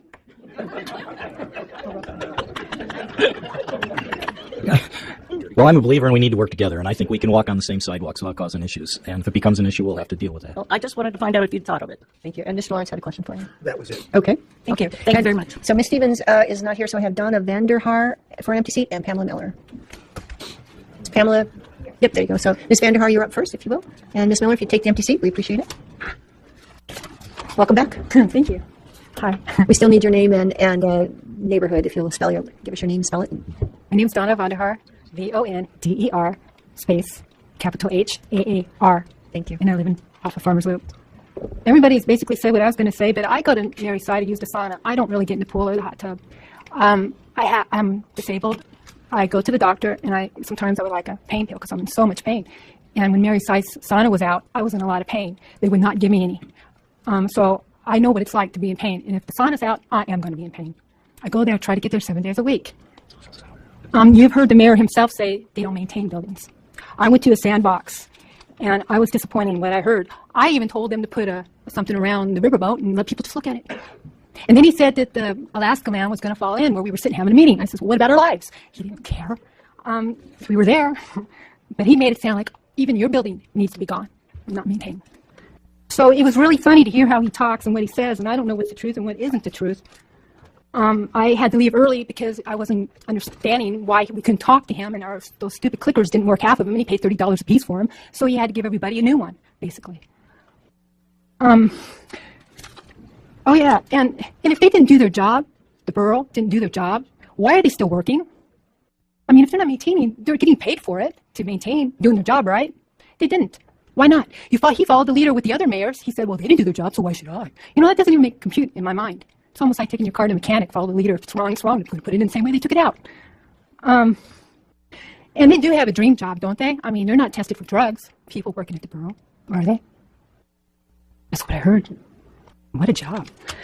I don't understand it. He says Grandpa is dead, and that's where all their money is gone and stuff. And that was his first statement out of the meeting at the sandbox. And just like, well, what do you do when your truck breaks down? Grandpa's dead. Well, that's what we are with our buildings.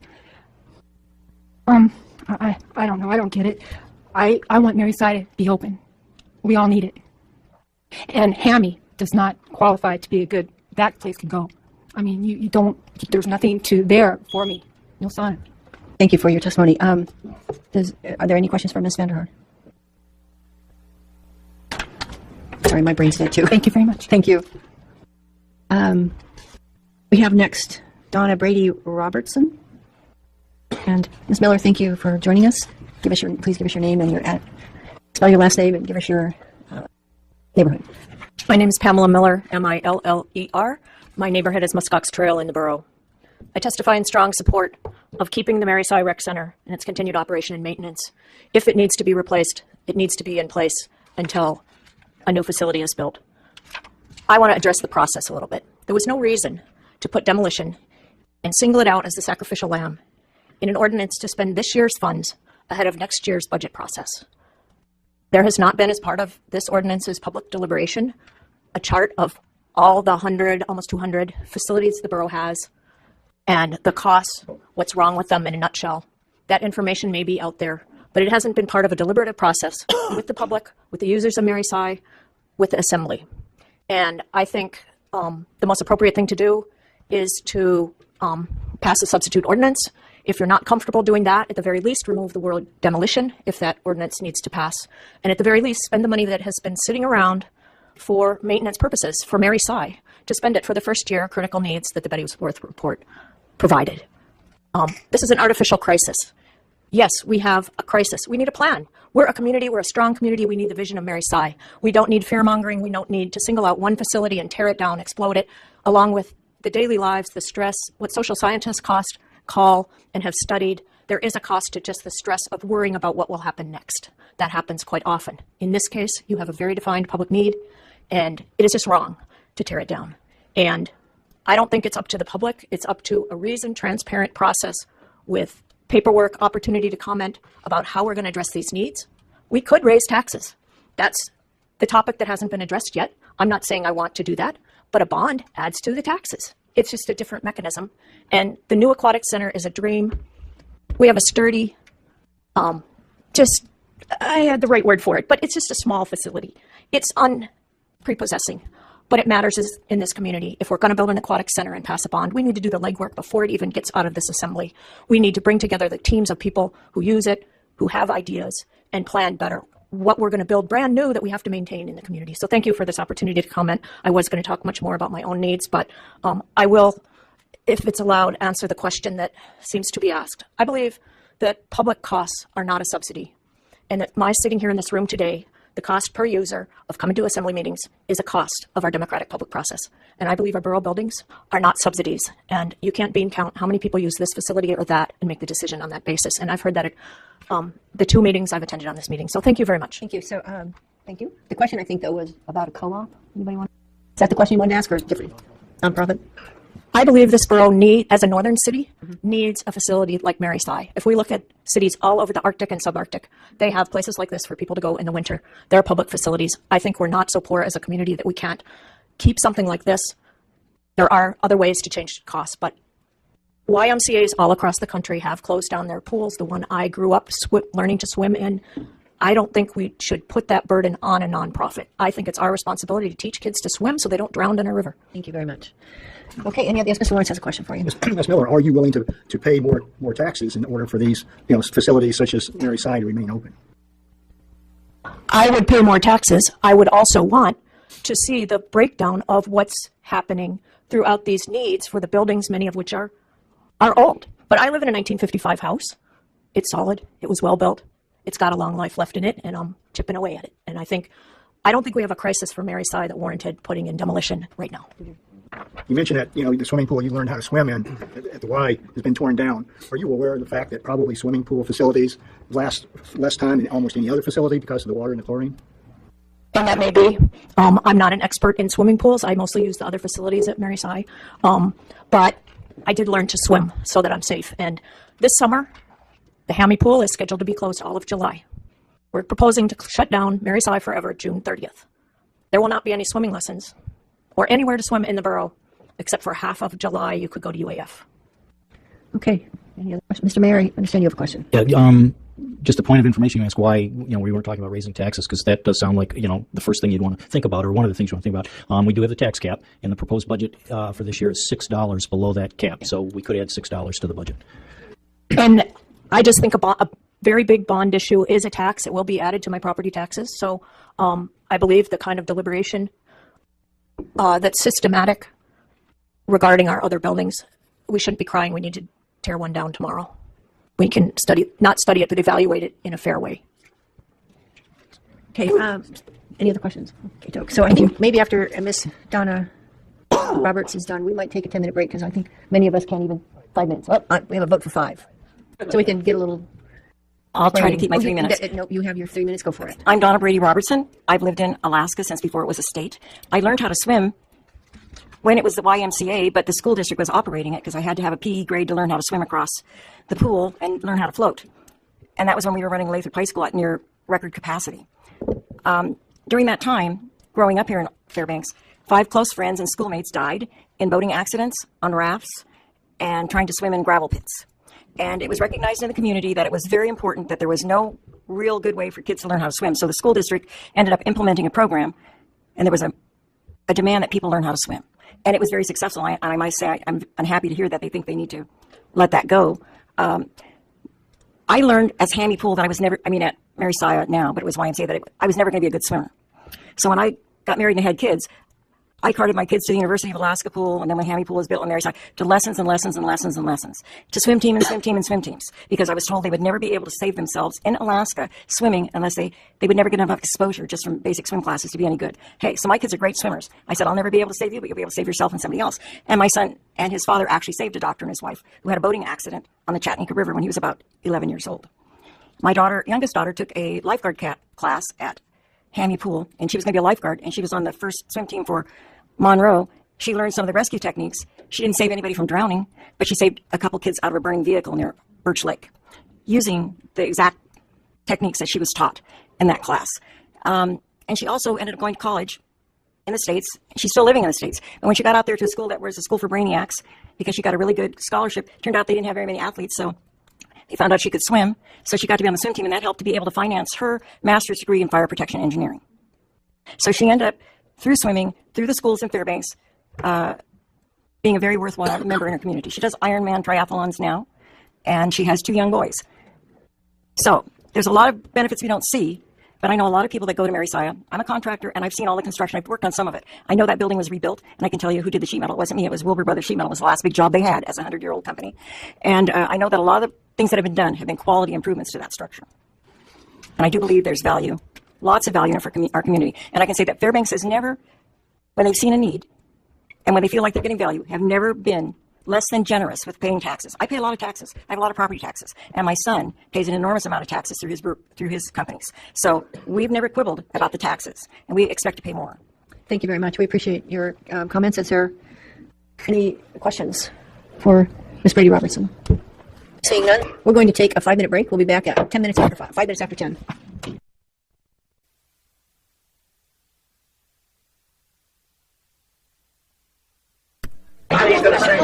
The mic is on.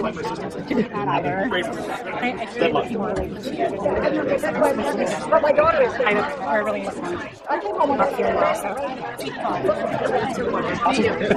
Had polio, slight polio, and she, got through it. No long-term. Her back was sore.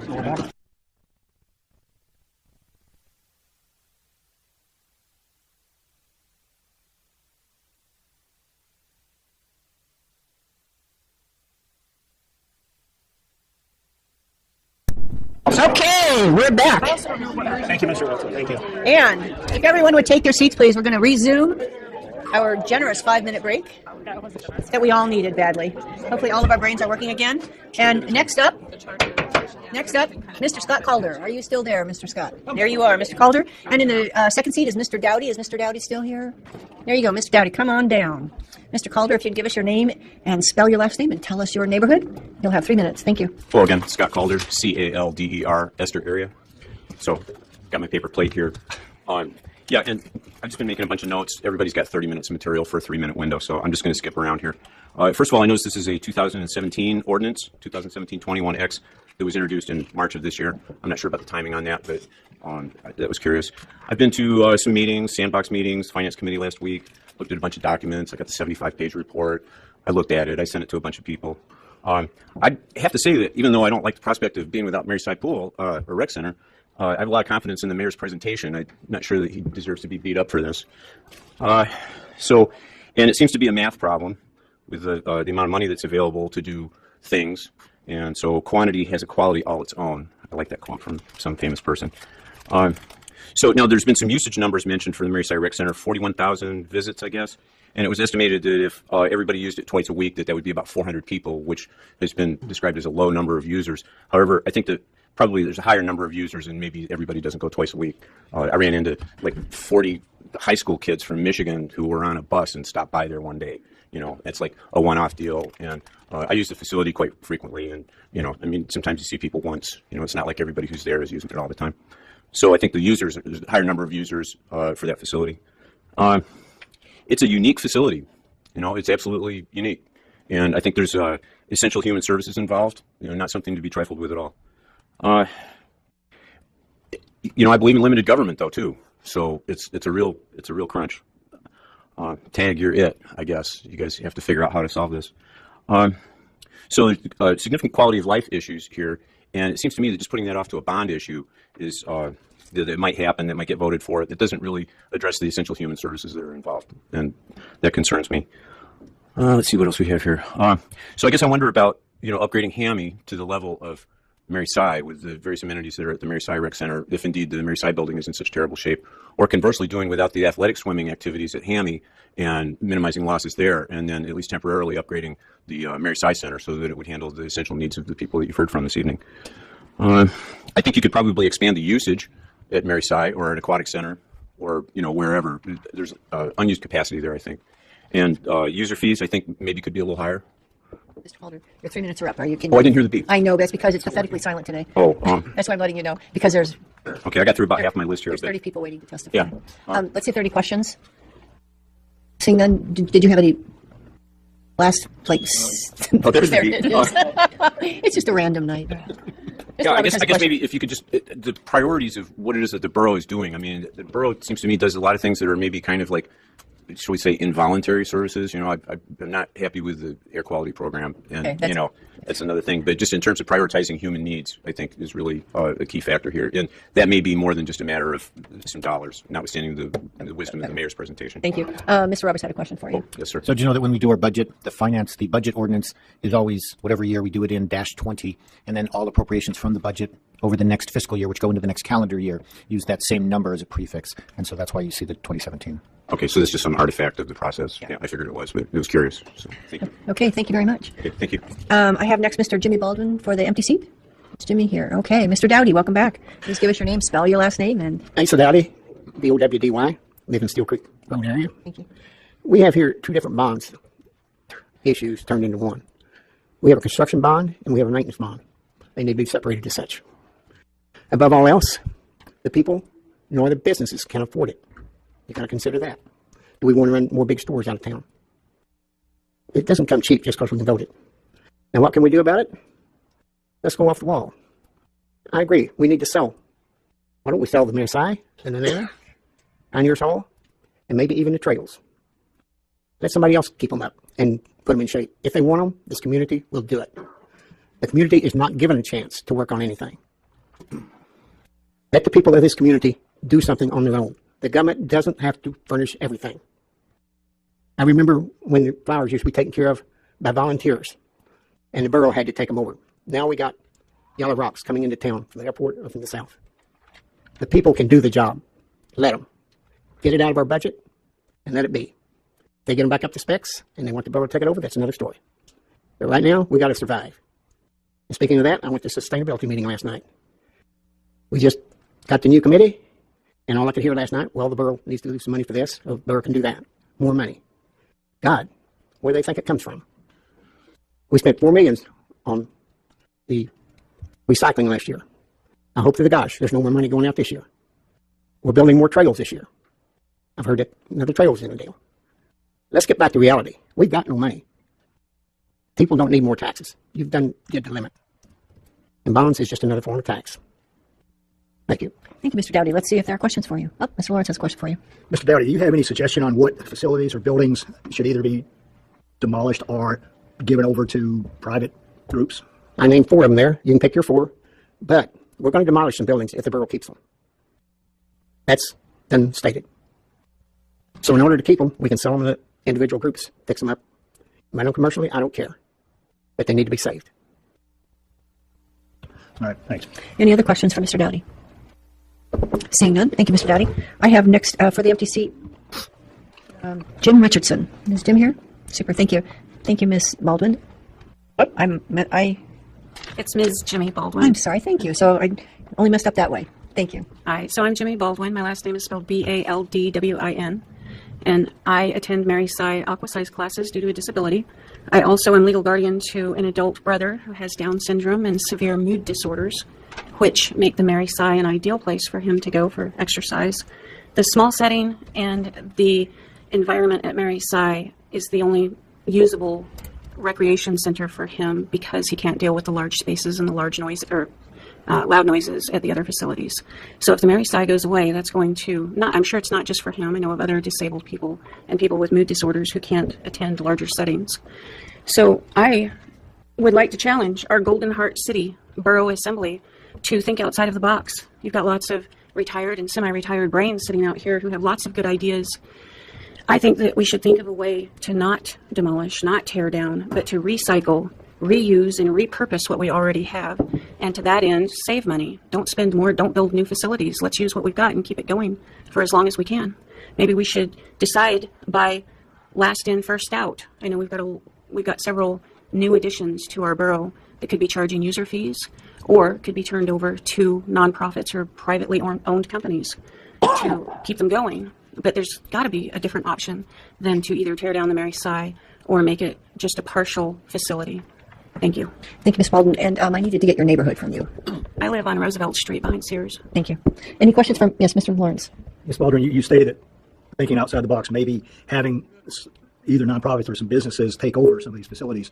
Do you know of any facilities at the borough that is actually generating money so that a business would be interested in taking it over? I don't know that that should necessarily be a criteria, but I know I'm not the most qualified person to ask.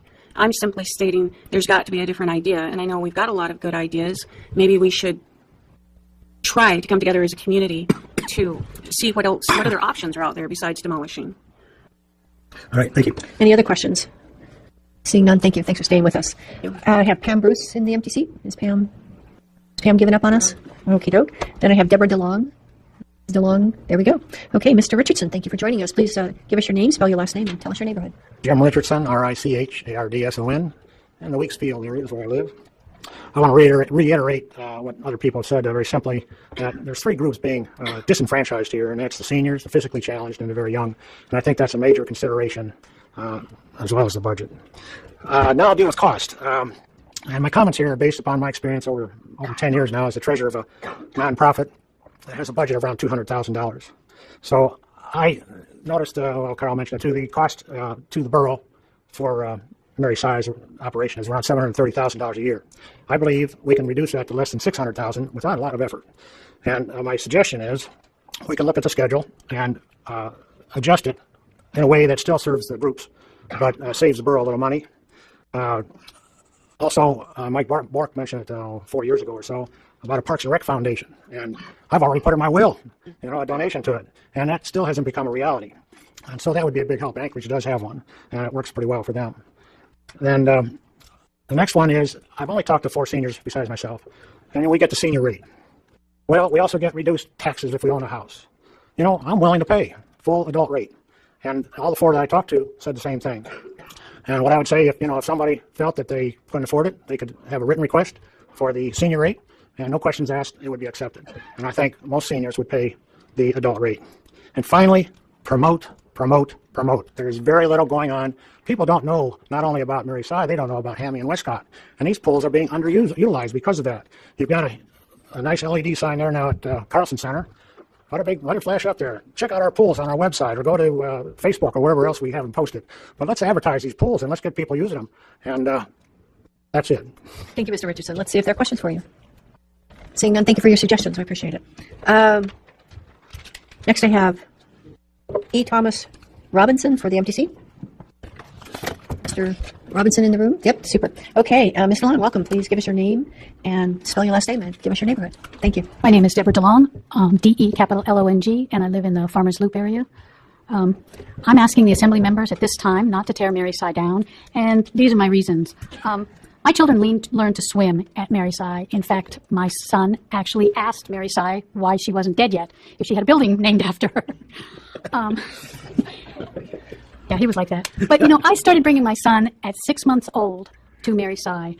Not only was the water warm enough for a small baby, but the changing rooms are very small and they're close to the pool area.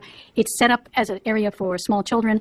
The small area is less intimidating for small kids. There's not as much waves and everything like that.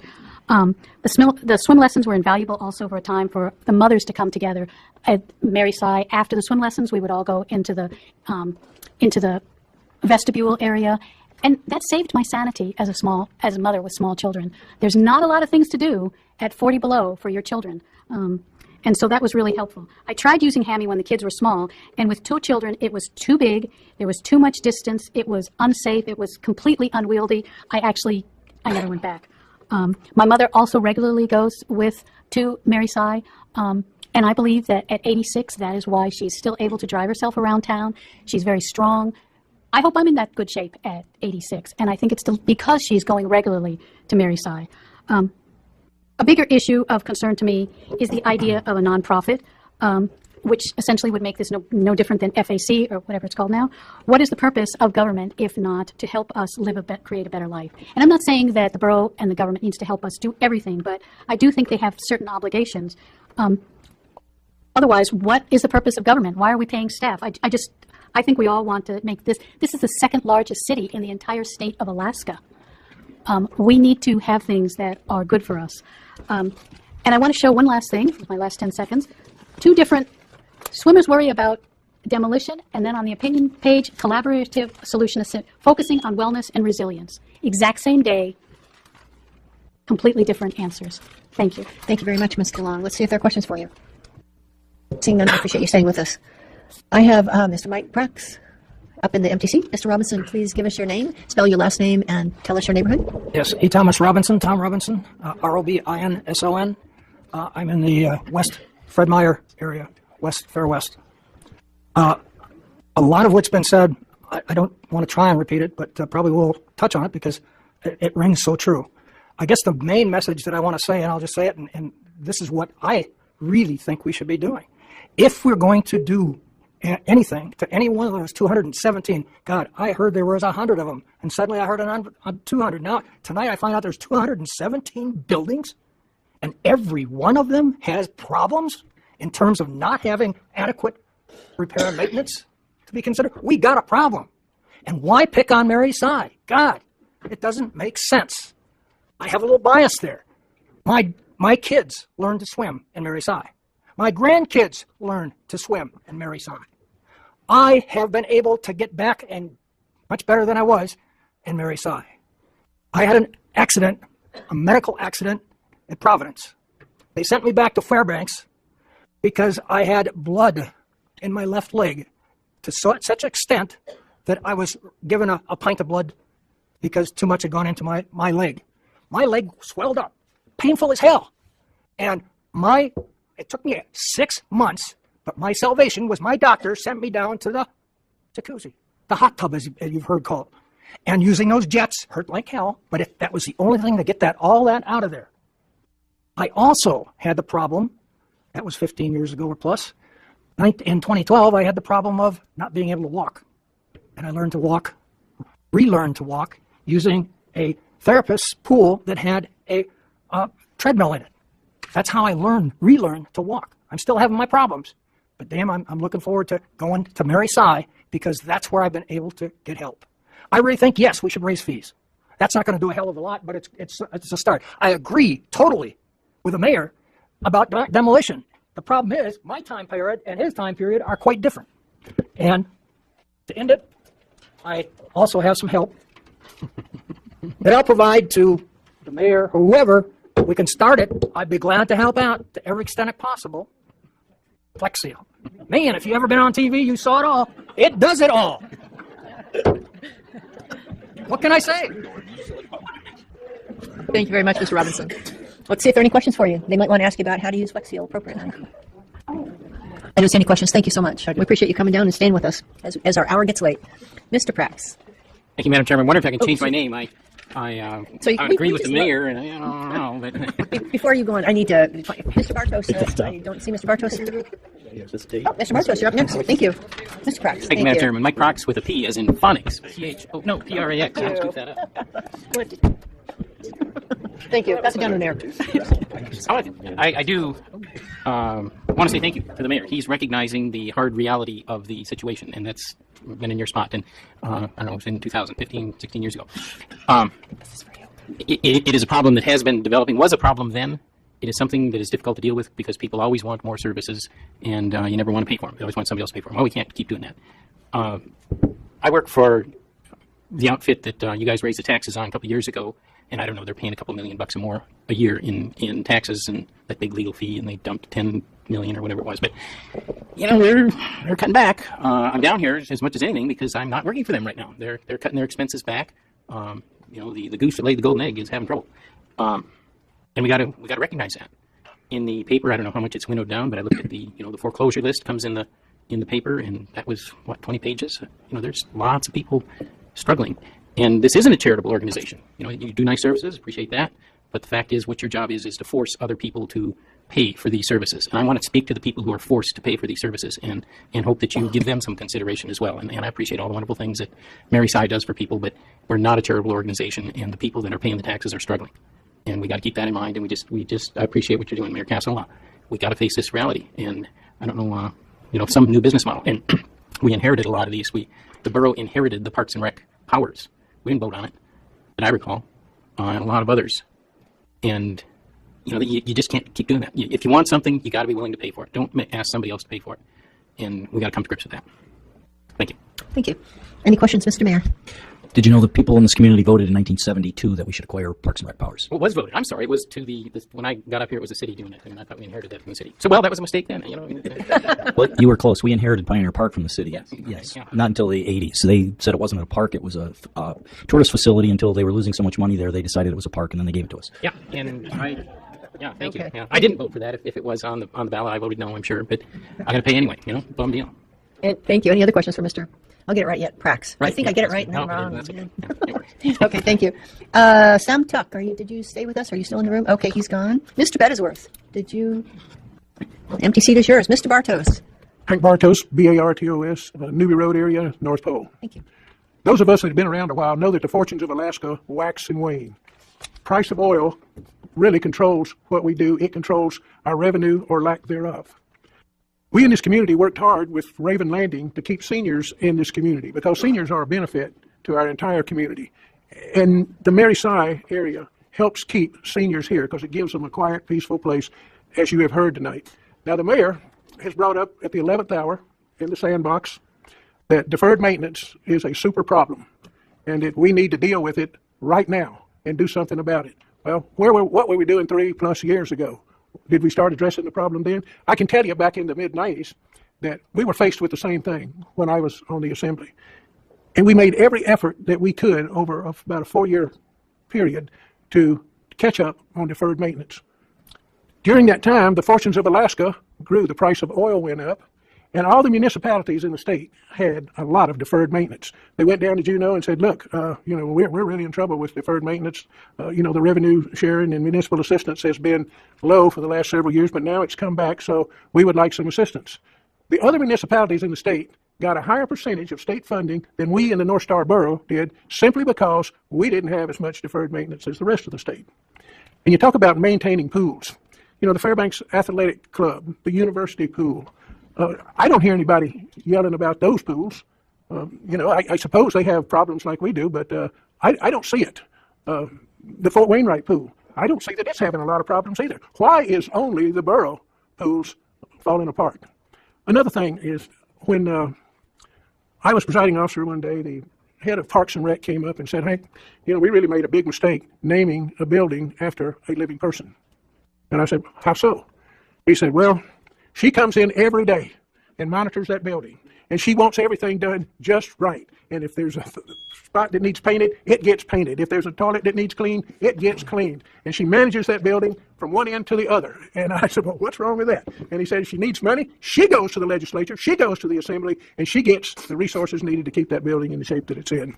So I urge you to come up with another solution. I have not heard from the mayor about let's sell the building. I'm in the real estate business, and I can tell you that building is sellable to somebody will buy it. Now, I'm sure on the borough books it's carried as a negative amount. So you'd be glad to get rid of it, but I guarantee you can get some money for it and then apply it to maintenance on other areas. So, put it up for sale rather than tear it down. Thank you. Thank you, Mr. Bartos. Let's see if there are questions or takers.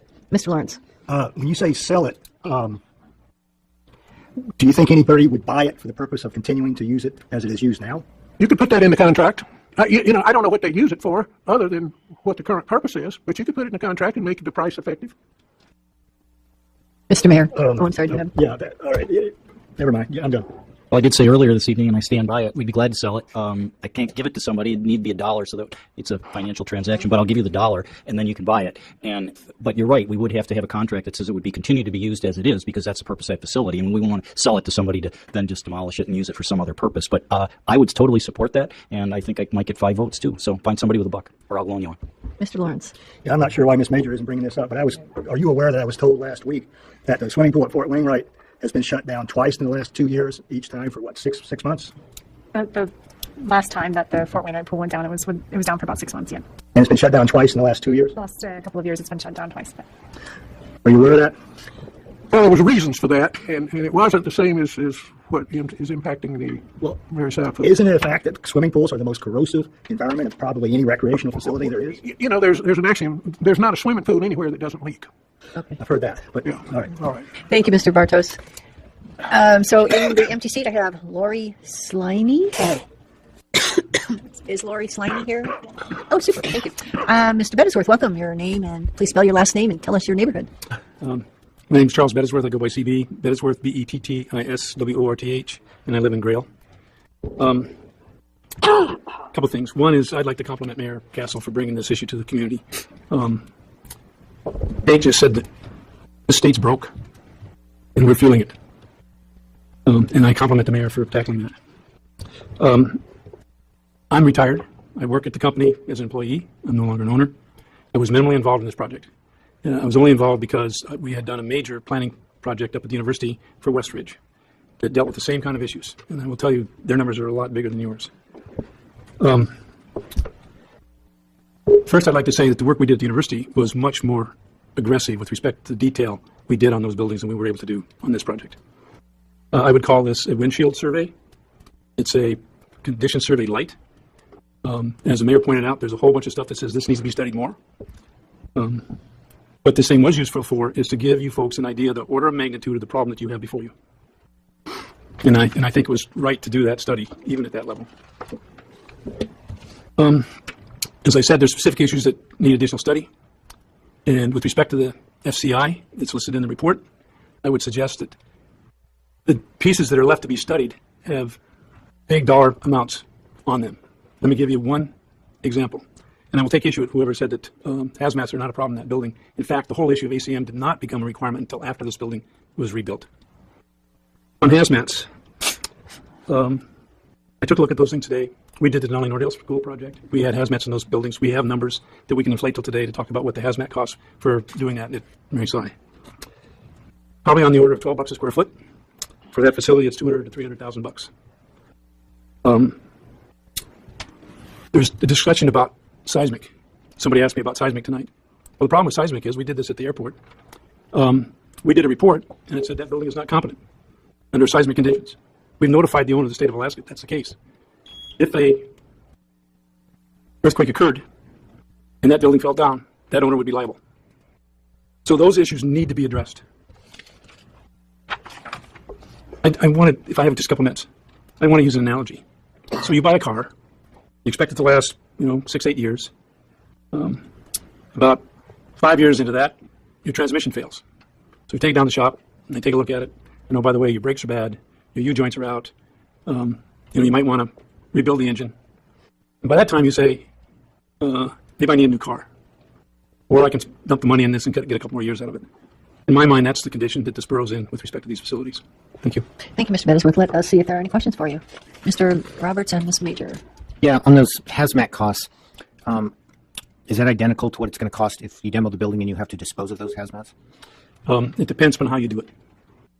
I mean, if you demo the building and you leave the hazmats in it, it goes in the hazmat fill. And actually at Denali North Hill, it was cheaper. We tore the whole building down at once, put the hazmats in it, and put it in the hazmat cell. Okay, and then on your last analogy, you said something like these buildings. I mean, you're talking about the borough buildings in general, it sounded like. Your report with the percentage and all that didn't seem to give the impression that we were quite at that analogy level. Actually, thank you for that question. All we've dealt with is a physical building. We haven't dealt with, so you go in there and you start making these changes to these buildings. What you're going to discover is that this room isn't right. You needed this other room. You needed to do this differently. And it stacks up and it keeps adding and adding and adding. And in the end, you end up with a bigger project than just those ticked off items that we have noted as being deficiencies. Thanks. Ms. Major. So I know we've kind of talked about this before, but from your perspective, what level of risk do you think is being assumed by continued use of the building as it is today? I have to confess, I've just scanned that report today, so I can give you a really good answer to that. Okay, thank you. Mr. Lawrence. Mr. Bettesworth, if that Mary Si building was privately owned and you were the owner and you had to make the decision, would you put more money into that building? Absolutely not. Thank you. Mr. Cooper. I have a question that you may not be able to answer, but that's okay if you can't. Last week at the work session, we talked a fair amount about corrosion on the pan decking and other structural support members. I was wondering if you could tell us a little bit more about the significance of that corrosion at Mary Si and how severe it was, or... Again, that's one of the areas in which we've said that an additional study needs to take place. I know that Dave Daverpool made a great bit of... He reported on what it was they did when they did the renovation in the 80s. And he talked about there being a very robust vapor barrier. That is absolutely required. And if it's been voided in any place and we've gotten moisture into that structure, you have a problem. And let me just give you an example. There was a pool built in Petersburg of that same structural system, TJLs. These are 2x12s, or 2x held together with metal rods and pins. The pins rusted in that roof at Petersburg and that roof collapsed. That structural analysis needs to be done. Follow up, and this is a quick question. Is pan decking itself structural, or is it just used as a mold? It's used as a form. And so the slab itself is generally competent. And the slab itself would have rebar or some other structural support inside of it? I didn't, like I said, I didn't read the report, so I can't tell you. And this may be more of a theoretical question. Can rebar or other steel that's inside a poured slab like that, will that corrode inside the concrete? If there's leaks in the system, it will corrode. Thanks. Mr. Lawrence. You said more analysis is needed for structural analysis, I guess. How much would that cost? It's in the report, and you'd have to look. All right, thanks. Mr. Roberts. With the Petersburg example, so they're coastal, right? So do you believe that you're going to get the same level of corrosion of facility in Fairbanks, or at least at the same rate as you would at a facility down there? Yes, this is a pool. It's got chlorine in it. It's a very corrosive gas. And that's what rusted out the pins in Petersburg. Thanks. And I had a question. Someone mentioned to me when I said that it was rated at 45. She said, so it's already halfway to 70. Talk to me about that.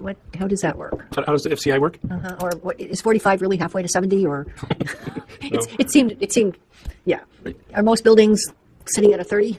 Or, I mean, is there a way to help us understand what that relationship is? Let me tell you where the FCI came from. It's actually a standard that's used by universities throughout the country. in their facility planning departments in order to analyze their facilities with respect to, whether to repair or replace. It's a composite of all the pieces. And where I think the work that we did and that the borough was able to afford didn't take into account all the pieces. And the one that I'm really, in addition to the ones I mentioned, the one other that I think is really important is functionality. And so we know that building works for what it was designed for before. Would there be at any time that as you get into this process, somebody's going to raise their hand and say, oh, it'd be really great to have this. When I add that to the project, because at the time you're digging into these buildings, it's more efficient to make those corrections now or additions now than would be at some future date. Thank you. Any other questions for Mr. Battisworth? Thank you so much for staying with us and coming and chatting with us. We appreciate it. So in our empty seat, we have Kathy Hudson. Is Kathy in the room? Kathy Hudson. No. How about, Kim Yiki? Kim, Y-I-K-I? Mike Stredney, perhaps. Riverbend Road. Okay, Mr. Stredney, please take the empty seat. And Miss Sliney, please. Congratulations on getting that right. Thank you. My name is Lori Sliney, S-L-I-N-E-Y. I live in Hamilton Acres. And I am, it's been almost 60 years, but I've been here. My family goes back a long way before that. I have a little problem with the math on this. The idea that for $3.2 million, which we want to avoid paying, we're going to spend $35 million building another building. Somehow that just seems, and somehow it's being presented as we're saving money. Well, I can do basic math, and that sure doesn't look like we're saving money. That looks like we're spending more money in order to avoid spending maintenance money. It just doesn't seem fiscally or economically sensible to be doing that. Hammy Pool, Mary Sy, and Fairbanks Athletic Club were all built about in the same era, 1970s, early 80s. Nobody's talking about tearing down Fairbanks Athletic Club's pool. Why is that? Because they maintenance it. They maintain it every year. They shut it down, they clean it, they do whatever else they have to do. Why do they do that? Because they are a private organization that has to run their facility so that their customers are happy. If they need to spend more money, they ask their customers for more money. If their customers don't want to pay it, their customers go elsewhere. I work out over at Planet Fitness for $20 a month. Now, you cannot tell me that Mary Sy, it only costs $20 a month for a person to use that in the weight room. We know it doesn't, because the borough is not a private organization. The borough is not a business. The borough can reach down into the pockets of the taxpayers and steal their hard-earned income and then expect us to spend it on services we may not use. Now, I have an emotional attachment to Mary Sy. I grew up swimming at the Y Pool. Mary Sy is not the Y Pool. They tore the Y Pool down to the foundations and rebuilt it. But I do have an emotional attachment to it. But I have more of an attachment to my home. And when my taxes go up to the point where I can't pay those taxes anymore, to where it doesn't make sense to own my home, then I'm leaving the community that I was born in. So you folks need to be thinking about that. A private organization could take it over, a nonprofit. I'll just very quickly say, Foxwell, everybody said that if the state didn't do it, then it wouldn't happen. Well, a private organization came together as a nonprofit and said, hey, DOT, why don't we pay you for this well? And we will support it, we will maintain it. And there you go. It could happen. The community would do it if you gave them the opportunity to do it. And that goes for many of the other buildings in the borough. Thank you, Ms. Liney. Let's see if there are any questions for you. Oh, Mr. Lawrence. Am I correct to conclude then that if you were sitting here, you would vote to not continue? Well, you would vote against Mr. Roberts' substitute and not put any more borough money into the Mary Sy building? I would give the community a chance to take the building off your hands and support it themselves. I'm not really a big fan of government doing much of anything because I think you guys waste a lot of money. Like I said, it's an emotional thing. I like the idea of having pools in the community, but a private pool already exists that's being taken care of. And anything you guys build, it appears to me you're not going to maintain, and because you haven't. And I just have to look at what your history is, which is that you haven't maintained the buildings that you've got. So I don't think you're going to build a $35 million aquatic facility and maintain it. And so why would we give you that money so you could waste it? And we tear the building down in 20 years. Did that answer your question, Mr. Lawrence? Yeah. Good. Thank you. And in our empty seat now, we have Derek South. Is Derek in the room? I'm sorry, it's Derek Smith. Still not in the room. Okay. Chris Miller. Did Chris leave? Okay. Linda Robertson. Johnny Robertson. Brian McNeil. Super. Thank you. Mr. Studney, thank you for your patience. Please give us your name, spell your last name, and tell us your neighborhood. Right. My name is Mike Stredny, Stredny, and I live off Freeman Road on the river. Thanks for the opportunity to come here. Thanks for all sticking here. It's been a long day, it looks like. I'd like to voice my opinion to keep Mary Sy Rec Center as long as possible. And that's the key word because, again, what the cost of replacement is and to the cost of fixing it, I learned a lot here just tonight, especially when Mr. Bettisworth actually gave us his time. You heard maybe from more of the source, but there's a lot to be there, but there's also, again, it's trying to keep that facility. To replace it, it's going to be really expensive. Will the people in the borough vote for it? I don't think it's possible. I only remember I moved here from Delta, and they were talking about this Carlson Center, and it got voted down once, twice, I believe. Third time they passed it. And then when it came to be the administration, they didn't have the cost of the electricity and what it cost to heat the building, and they had to come for more money. A lot of the people remember that. You're going to have to, again, you're living with your past administrations, their past deeds. But instead of trying to be negative, what I see is you're having a funding problem.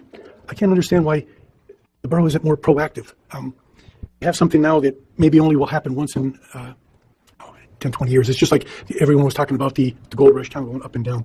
And that's these planes coming to Eielson. I can't understand why everyone from Salcha, Moose Creek, and North Pole is gearing up to sell their property, and the borough's not.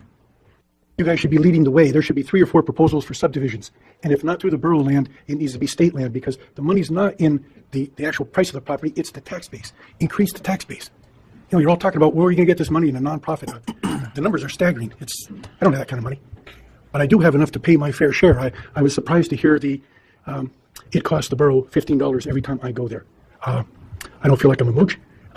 You can take that senior citizens, instead of making it at 60, you can make it at 65. I'll pay for whatever it's worth. The building is worth more. You start seeing people, and if you're here, I've been there maybe 25, 30 years, and there's a lot of single mothers with just the kids. They don't have both parents, and there's a lot of handicapped people.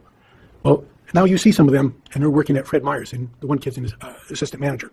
There's other people there that are not only disabled, but they're working there now. They're not just visiting with a chaperone. They're working there. It's a school of life. There's more to be involved than just some old pool with chlorine in it. And if chlorine's so corrosive to the building, what do you think it's doing to us? Why don't we get rid of that so the pools last longer? Think outside the box. Thank you. Your time went off, and it was very, very, very quiet. Well, let's see if there's questions for you before you go. Any questions for Mr. Yes, Mr. Mayor? Are you aware there's new chemical systems that don't use chlorine to keep the water cool or clean, and they don't corrode things so much? But that's what we would do with a new aquatic center if we could do that. That's part of the information what some of us are learning, that maybe it may be cheaper to go with a new source instead of putting money to an old facility, but it may not be the time. If you can build a base for a tax base, and maybe people will say, yeah, hell yeah. These people in a room, I think, would be your best supporters instead of being against you. You said you were feeling a little guilty when you found out that your visit was being subsidized by $15.71. How does it make you feel if that goes to $50 a visit? Told you, charge me more. Why isn't it by when you go in there, instead of being at an age level, why not an income level? If I make $65,000 a year, I can pay $50 a visit. Some of it's worth it. I don't like being called a mooch. Thank you very much. I appreciate it. Thanks for your time. Thanks for staying with us this late. Ms. Michelle Foley still in the room? Michelle Foley is up next. Alvin T. Stevens, are you still in the room with us? Cassandra Ryan? Oh, and AJ Sutton. Okay, thank you for your patience, Mr. McNeil. Please give us your name and spell your last name and your neighborhood in 3 minutes. I'm Brian McNeil. I live on the other side of the river over by St. Matthew's Church. I'm going to start with something I had no idea I was going to mention, and that was, because first of all, I didn't know the school district was getting rid of the swimming program. But I just like to throw this fact out there. The second worst state in the union for drowning deaths is Hawaii, at 3.13 per 100,000. The number 1 spot is Alaska, and we are at 6.45 drownings per 100,000. We're twice the second worst state. So I think when we start looking at what role does a public entity like the borough or the city or the state have in facilitating swimming, it goes beyond recreation. It goes to saving lives too. But that really isn't what I started to come here to talk about. The main thing is that if we had a brand new aquatic center, that addressed the needs that Mary Sy fulfills, sure, surplus out Mary Sy or whatever is appropriate. I wouldn't personally have a problem with that as long as the uses are addressed. But we don't have a new aquatic center. And in my opinion, I don't think a bond issue would pass. I mean, if it did, great. Then we can look at getting rid of Mary Si, but we're not there. The second thing is that a lot of the fees have been talked about. And the fees, here's some current three-month swim fees. Okay, for ADA, it would be $20 for 3 months. For a senior, it's $40 for 3 months. For an adult, which would be somebody under age 60, it's $132 for 3 months. For a family, it's $240 for 3 months. Shower, someone was throw out $1. I'll just look this up on your site. It's $4 unless you're over 60. One of the things I noticed a few years ago, when the monthly rates when the 3-month passes were less expensive, there was a lot more people to pool. And you've had 2 rate increases to where now it's like people come up with $132. They think, am I really going to use this? Whereas like a previous testifier here talked about Planet Fitness. It's 10 or $12 a month. I have one of those passes, and I'll say I hardly ever use it, but it's inexpensive enough that I don't mind keeping paying. And I think that you can actually increase your revenue by making your 3-month or yearly passes more reasonable, because people don't mind spending the money on it, and they probably won't end up using it as much as they think they will when they buy it, but they'll keep doing it. So I think you kind of priced yourself out of that. It's so many, your revenue numbers are awful because there's a high percentage now of seniors and ADA, and it's a wonderful facility for seniors and for the ADA. But as far as your gate numbers, it's not good because it's, so discounted from the adults. So you've kind of priced the under 60 crowd out, and that's where you kind of make your money. So that's kind of my thought on that. What you don't know is your 3-minute alarm went off very quick. Oh, I'm sorry. Do you have a last final statement you want to wrap up? Or are you... I just wanted to say that because the borough has multiple pools, and I know that maintaining a swimming pool is a specialized sort of an occupation, I would like to think that the borough, by maintaining multiple pools, has some efficiencies that like a small private group wouldn't have, just maintaining one small pool. Thank you. Any questions for Mr. McNeil? Seeing none, thank you. Thank you so much for your input and for staying with us late. So after Mr. Sutton here, we have an empty seat. So if there's someone that didn't sign up or through our list and you want to testify, you can come down and take that seat. Mr. Sutton, welcome. Please give us your name and address, or name and spell your last name, and give us your neighborhood. AJ Sutton, Sutton, and I live in the Goldstream Valley. First of all, I would like to point out to everyone that this discussion is about an ordinance for a budget proposal. This proposal happens to include a line item for the demolition of a building that we all love. For many years, members of this community have testified before this body that the borough has too many buildings to maintain. We have a mayor that was dealt a bad hand due to the failures of previous administrations to maintain what we have in a responsible manner. And he has taken it upon himself to stop kicking the can down the road. And for that, I thank him. As we all can see, it is not a popular thing to do, but it is the fiscally responsible thing to do. A new aquatic center would substantially increase our community's quality of life in the long run. I urge you all to look into the Diamond Park Aquatic Center. It is truly wonderful. I am originally from Juneau. The aquatic center was not there when I lived there. My parents still live there, and I take my 2 children and my wife, and we go visit, and that is the highlight of my kids' visit. Every time we talk about Juneau, they ask, when are we going back to the aquatic center? When can we go to the swimming pool again? My daughter learned to swim at Mary Si. My wife and her sister grew up here in Fairbanks. They swam there all the time. The aquatic center at Diamond Park is a zero depth pool, meaning that they actually have plastic wheelchairs for people who have disabilities. They can just roll right into the water. It goes from 0 down to approximately 6 feet deep. So they can roll to whatever depth they feel comfortable. I'm talking about ease of access.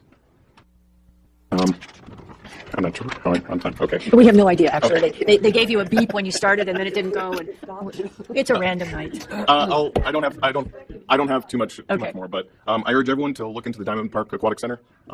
It's a truly wonderful facility. As for Mary Si, one of the things that people keep mentioning is it is warmer. It's 2 degrees warmer. Both my children, whenever I've taken them there, within 30 minutes, when they were learning to swim, their lips were starting to turn blue and their teeth were chattering. At least the aquatic center in Juneau, it's warmer than that. I know that much. I was shocked the first time I went to Mary Si after I moved here, and I was like, "This is the warmest pool in town. Wow, this is crazy." But it's a beautiful facility. There's a lot of history there, and I don't believe it should be demolished before something else is in place. A possible compromise would be possibly to do a bond package to cover operational costs for Mary Si until a new aquatic center could be built, and at that time, we could look at the demolition or possible sale of Mary Si. However, the borough and the assembly sees fit. Thank you. Let's see if there are questions for you, Mr. Sutton. No, thank you. Thanks for staying with us. We appreciate it. And I have another empty seat. If there's anybody that wasn't signed up and wanted to come speak, please come forward. Please give us your name and spell your last name and give us your neighborhood. Welcome. Randy Griffin, Griffin. Neighborhood is South Fairbanks. I'd like to see the Mary Scia facility preserved, if possible. I've used the Mary Scia many times, many years ago. The last 15 years, though, I've been a member of the Alaska Club and pay $93 a month for that purpose, but I know a lot of people can't afford that, so the Mary Scia pool is a great resource for a lot of people that can't afford $93 a month. The answer, of course, to all of this is to get more money, and the money is available. You just need state revenue sharing. The state has a massive money-generating machine. It's the $65 billion permanent fund, and you should write a strongly worded resolution, all of you here, demanding that they start giving you some revenue sharing and that they use the earnings of the Alaska Permanent Fund. The Permanent Fund was created in 1976 by the legislature. It's an Alaska government state asset. The legislature then had the people vote on what they had done, and the people passed that in 1976. And, of course, the purpose of it was quite clearly laid out in the official election pamphlet from 1976. I have a copy of it here. And it was to fund the government when the oil revenue ran low. And so that's what the legislature should do. And most of them actually agree with that, but there are some unscrupulous legislators that are blackmailing and throwing a monkey wrench in the gearworks of the situation. The PFD, by the way, the dividend, that did not come into fruition until 4 years later in 1980, and it was because there was a bunch of surplus money. So if you got a huge surplus, this money was just rolling in, so why not pass that back to the people? But the original purpose was to fund government when the oil revenue was low. And I remember, I was here in 1976, so a lot of people don't know that, but you guys know that, I'm sure. So you should write a resolution stating that to the legislature and stating that you need revenue sharing so you can have the Mary Scia pool preserved, or maybe have a matching grant for this aquatic center that you're talking about, maybe a 70% matching grant, and then maybe the people would vote for it, and you could get that. Let's see here. Now, oh, by the way, I'd like to say that I've donated the last 3 years of my PFDs to the state of Alaska because I know the purpose and I know that we're running short, and so that's why I've done that. And some people try to pass the phony notion that that the state in 1959 took away our mineral rights. I wasn't even here in 1959, and they didn't take, when I did finally buy my land in 1976, nobody took anything from me when I bought the land. There were no deep mineral rights. There's no oil down there anyway. So the price that I paid reflected that. And of course, I can get all the water and the gravel minerals that I want. Anyway, so that's what I think. Write a resolution, get that revenue sharing in, then problem solved. Thank you, Mr. Griffin. Let's see. Mr. Lawrence has a question for you. Well, Mr. Griffin, first of all, I commend you for bringing up the fact that what the permanent fund was designed for. But if it's going to fund government when oil prices are low, would you be in favor of abolishing the permanent fund dividend? No, I think that the permanent fund dividend should remain a honest and true merit-based dividend. That means if the people keep the lid on government spending, increase the efficiency such that there is a surplus, plus encourage resource development such that there is a surplus, and maintain the effective investment culture of the permanent fund, which I do a pretty good job at that, and there is a surplus, then the people have earned a dividend. And I think that would stimulate people to do all those things so that they will get a surplus. And so, no, I don't want I've collected thousands of dollars of dividend money. It's just that when the oil price crashed in 2014, I recognized, hey, there may not be a surplus. I'm not sure if there's a surplus or not. There may be a surplus, but we've got to get our budget balance and use some of the money for the purpose that it was intended. And so that's my answer on that. All right, thank you. Okay. Thank you. We appreciate it. Name and address for the record, please. Paul Warman, 2941 Westgate Place. I'm sorry, and your spell your last name, please. Warman, W-O-R-M-A-N. Thank you. I went to Mary Scia today to go to a hot tub, and they told me that was for the people with handicap. So that's why I came here. I mean, because people use Mary Scia a lot, that people use. And all you guys say, what could we cut? Well, we cut the Carson Center because that's losing money since it's been open. I heard it's over like $2 or $3 or $4 million a year we lose money from College Center. That's not a proper vote because you have hockey players and everything, but we still lose money. Birch Hill, we use for trails. We lose money on that. And so a lot of times you're talking about losing money. Mary Scia I support because a lot of people use that. And, my tax dollars should be paying for things should be supported. And all my kids are done now. And I support, Mary Scia because I have no kids in school. I could use it. And government should support on swim programs, on pools, schools, basic functions. And I believe park is basic government services that for people to use, not for nonprofit. Nonprofit, a lot of time, YMCA, you guys been talking about YMCA, pools are closing down left and right. A lot of places won't be afford to open that up for people for $6 to use, for me to use a building hot tub. And I, as a business owner, I started a business with surplus. The boroughs misuse the buildings. Maintenance. It's your responsibility. Every year, it should be maintaining our buildings, from schools to every building. You guys failed to do that. You guys failed, like when we built Ryan School. I was very appalled when you tore the building. The borough owned the building, but the school district said, we need a parking lot. So instead of selling that school to an auction, or other money, or built a business in there, or local housing, you destroy a nice building. And I have a lot of problem how you guys trying to destroy a the Mary Side and not maintain a building that you guys are responsible to keep. You got all this money from all these years. I've been here since 1982. And all the good years, you guys kept on building new buildings. The state said, hey, we have 80%. Every time I told my wife, one of those days when oil hit bottom, they're going to wig on that contract. They did this year. Now, it's your fault now that happened because you say, hey, it's 8%. And, you guys need to figure out from your mistakes how to maintain these buildings that you're responsible, that we voted you guys in to maintain that. And as taxpayer, I will support you, but not destroying a building for, $600,000 that it won't cost about another $200,000, like asbestos, $200,000 and so on. I have a lot of concerns as a taxpayer that you guys are not taking care of. Thank you, Mr. Warman. Now, I'm not meaning to attack you guys, but I just want to let you guys know you guys do a good job, but this needs to be addressed.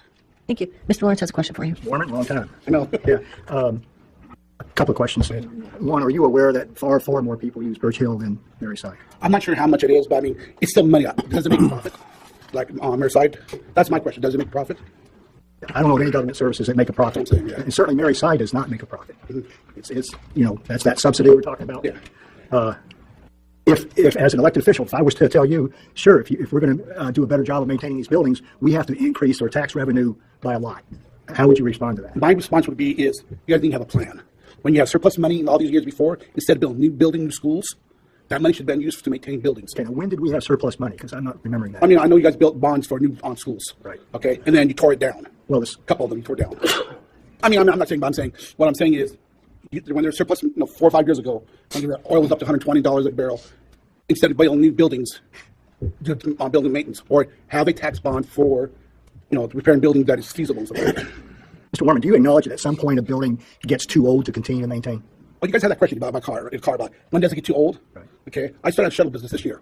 Okay, and I was looking at my car, 1997 Suburban. Okay, a new Suburban costs $40,000 to buy a new one, right?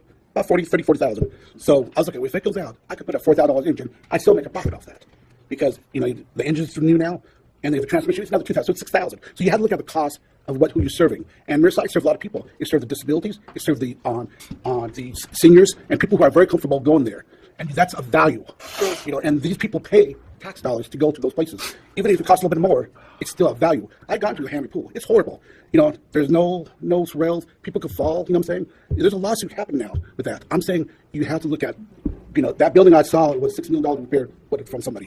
I heard. Okay. And so from the newspaper, I got a little bit pieces. I'm sorry. I'm sorry. It's just that we have 3 minutes before we have to end this meeting unless I take this motion over here. Sorry. Mr. Cooper. Thank you. I'm going to move to suspend the rules if necessary to complete public hearing on ordinance 2017-20-1X, then adjourn to Monday, April 16th at 6 p.m. to complete the agenda, and I can speak to that. Is there a second? Seconded by Mr. Tackey. Non-debatable. So it's been moved by Mr. Cooper and seconded by Mr. Tackey to suspend the rules to complete public hearing on 2017-20-1X and then adjourn to Monday, April 16th at 6 p.m. to complete this agenda. One question. Takes us non-debatable. I have a question. Will that, I don't know what you're looking at her for, but would that completing the agenda include the ordinance regarding the school district? Yes. Unless we to complete the agenda as Well, we maybe, adopted. I move to amend the motion to complete the agenda except for the ordinance regarding the minimum contribution to the school district. I think you can. What I'm here. On the agenda, we'd have to suspend the rules to even take that. So, okay. I mean, what are we going to do with the ordinance and the resolution, Mr.? Well, I was advised that no school officials are going to be here Monday night. They've got another meeting. Are the assembly can address that Monday night, or I believe that's the intent, is to possibly postpone that until Thursday. I don't know how much I can speak to we can't speak to that. We've got this other motion on the floor. It's non-debatable. So we need to move forward, and it takes 6. I think it'll work out. Okay. Are we ready? Mr. Cooper? Yes. Mr. Tackey? Yes. Mr. Roberts? Yes. Mr. Gray? Yes. Ms. Major? Yes. Mr. Lawrence? Yes. Ms. Dodge? Yes. Would anyone like to change their vote? 7-0. So the rules are suspended. 7-0. I just want to point of clarification, because I wasn't paying enough attention, I guess. Was his motion to finish all the work on this ordinance? No, or just testimony? just testimony tonight. Okay. I'm good. Thank you, and thank you for your patience. So that means, thank you, Mr. Warman. We appreciate you coming down. And if someone else wishes to speak, we have 2 empty seats. I just didn't want to. And just to be clear, we've suspended the rules. We can keep taking public testimony for as long as people want to talk. That was what we just did. Thank you. Good evening. Hi, Cole Lamberts, Lamberts, live just outside of Fox. I would just like to ask you to when you make your decision on this, to base it off of logic and reason and try to not stray into the minefield of emotion. I know your job is really difficult, and having these people here doesn't help, but when you're in your position, you can't always be the friend of everybody. And, I couldn't do that, but hard decisions need to be made. And I just wanted to bring that up since we've been here for several hours now on this, and I'll leave it at that because people are dozing off. Thank you very much, Mr. Lamberts. We'll see if there are any questions for you. Seeing none, we appreciate you coming down. It would be available by stream. So is there anyone else that wishes to speak on this issue in front of us? Ordinance 2017-20-1X. I think maybe someone's Nope, no takers? Yeah, when everyone is done, you can have a 1 minute. So everyone appears to be done. That means that you can have a 1 minute comment. Okay. I'm closing public comments, I think. And we're adjourned. Until Monday at 6 o'clock in these chambers.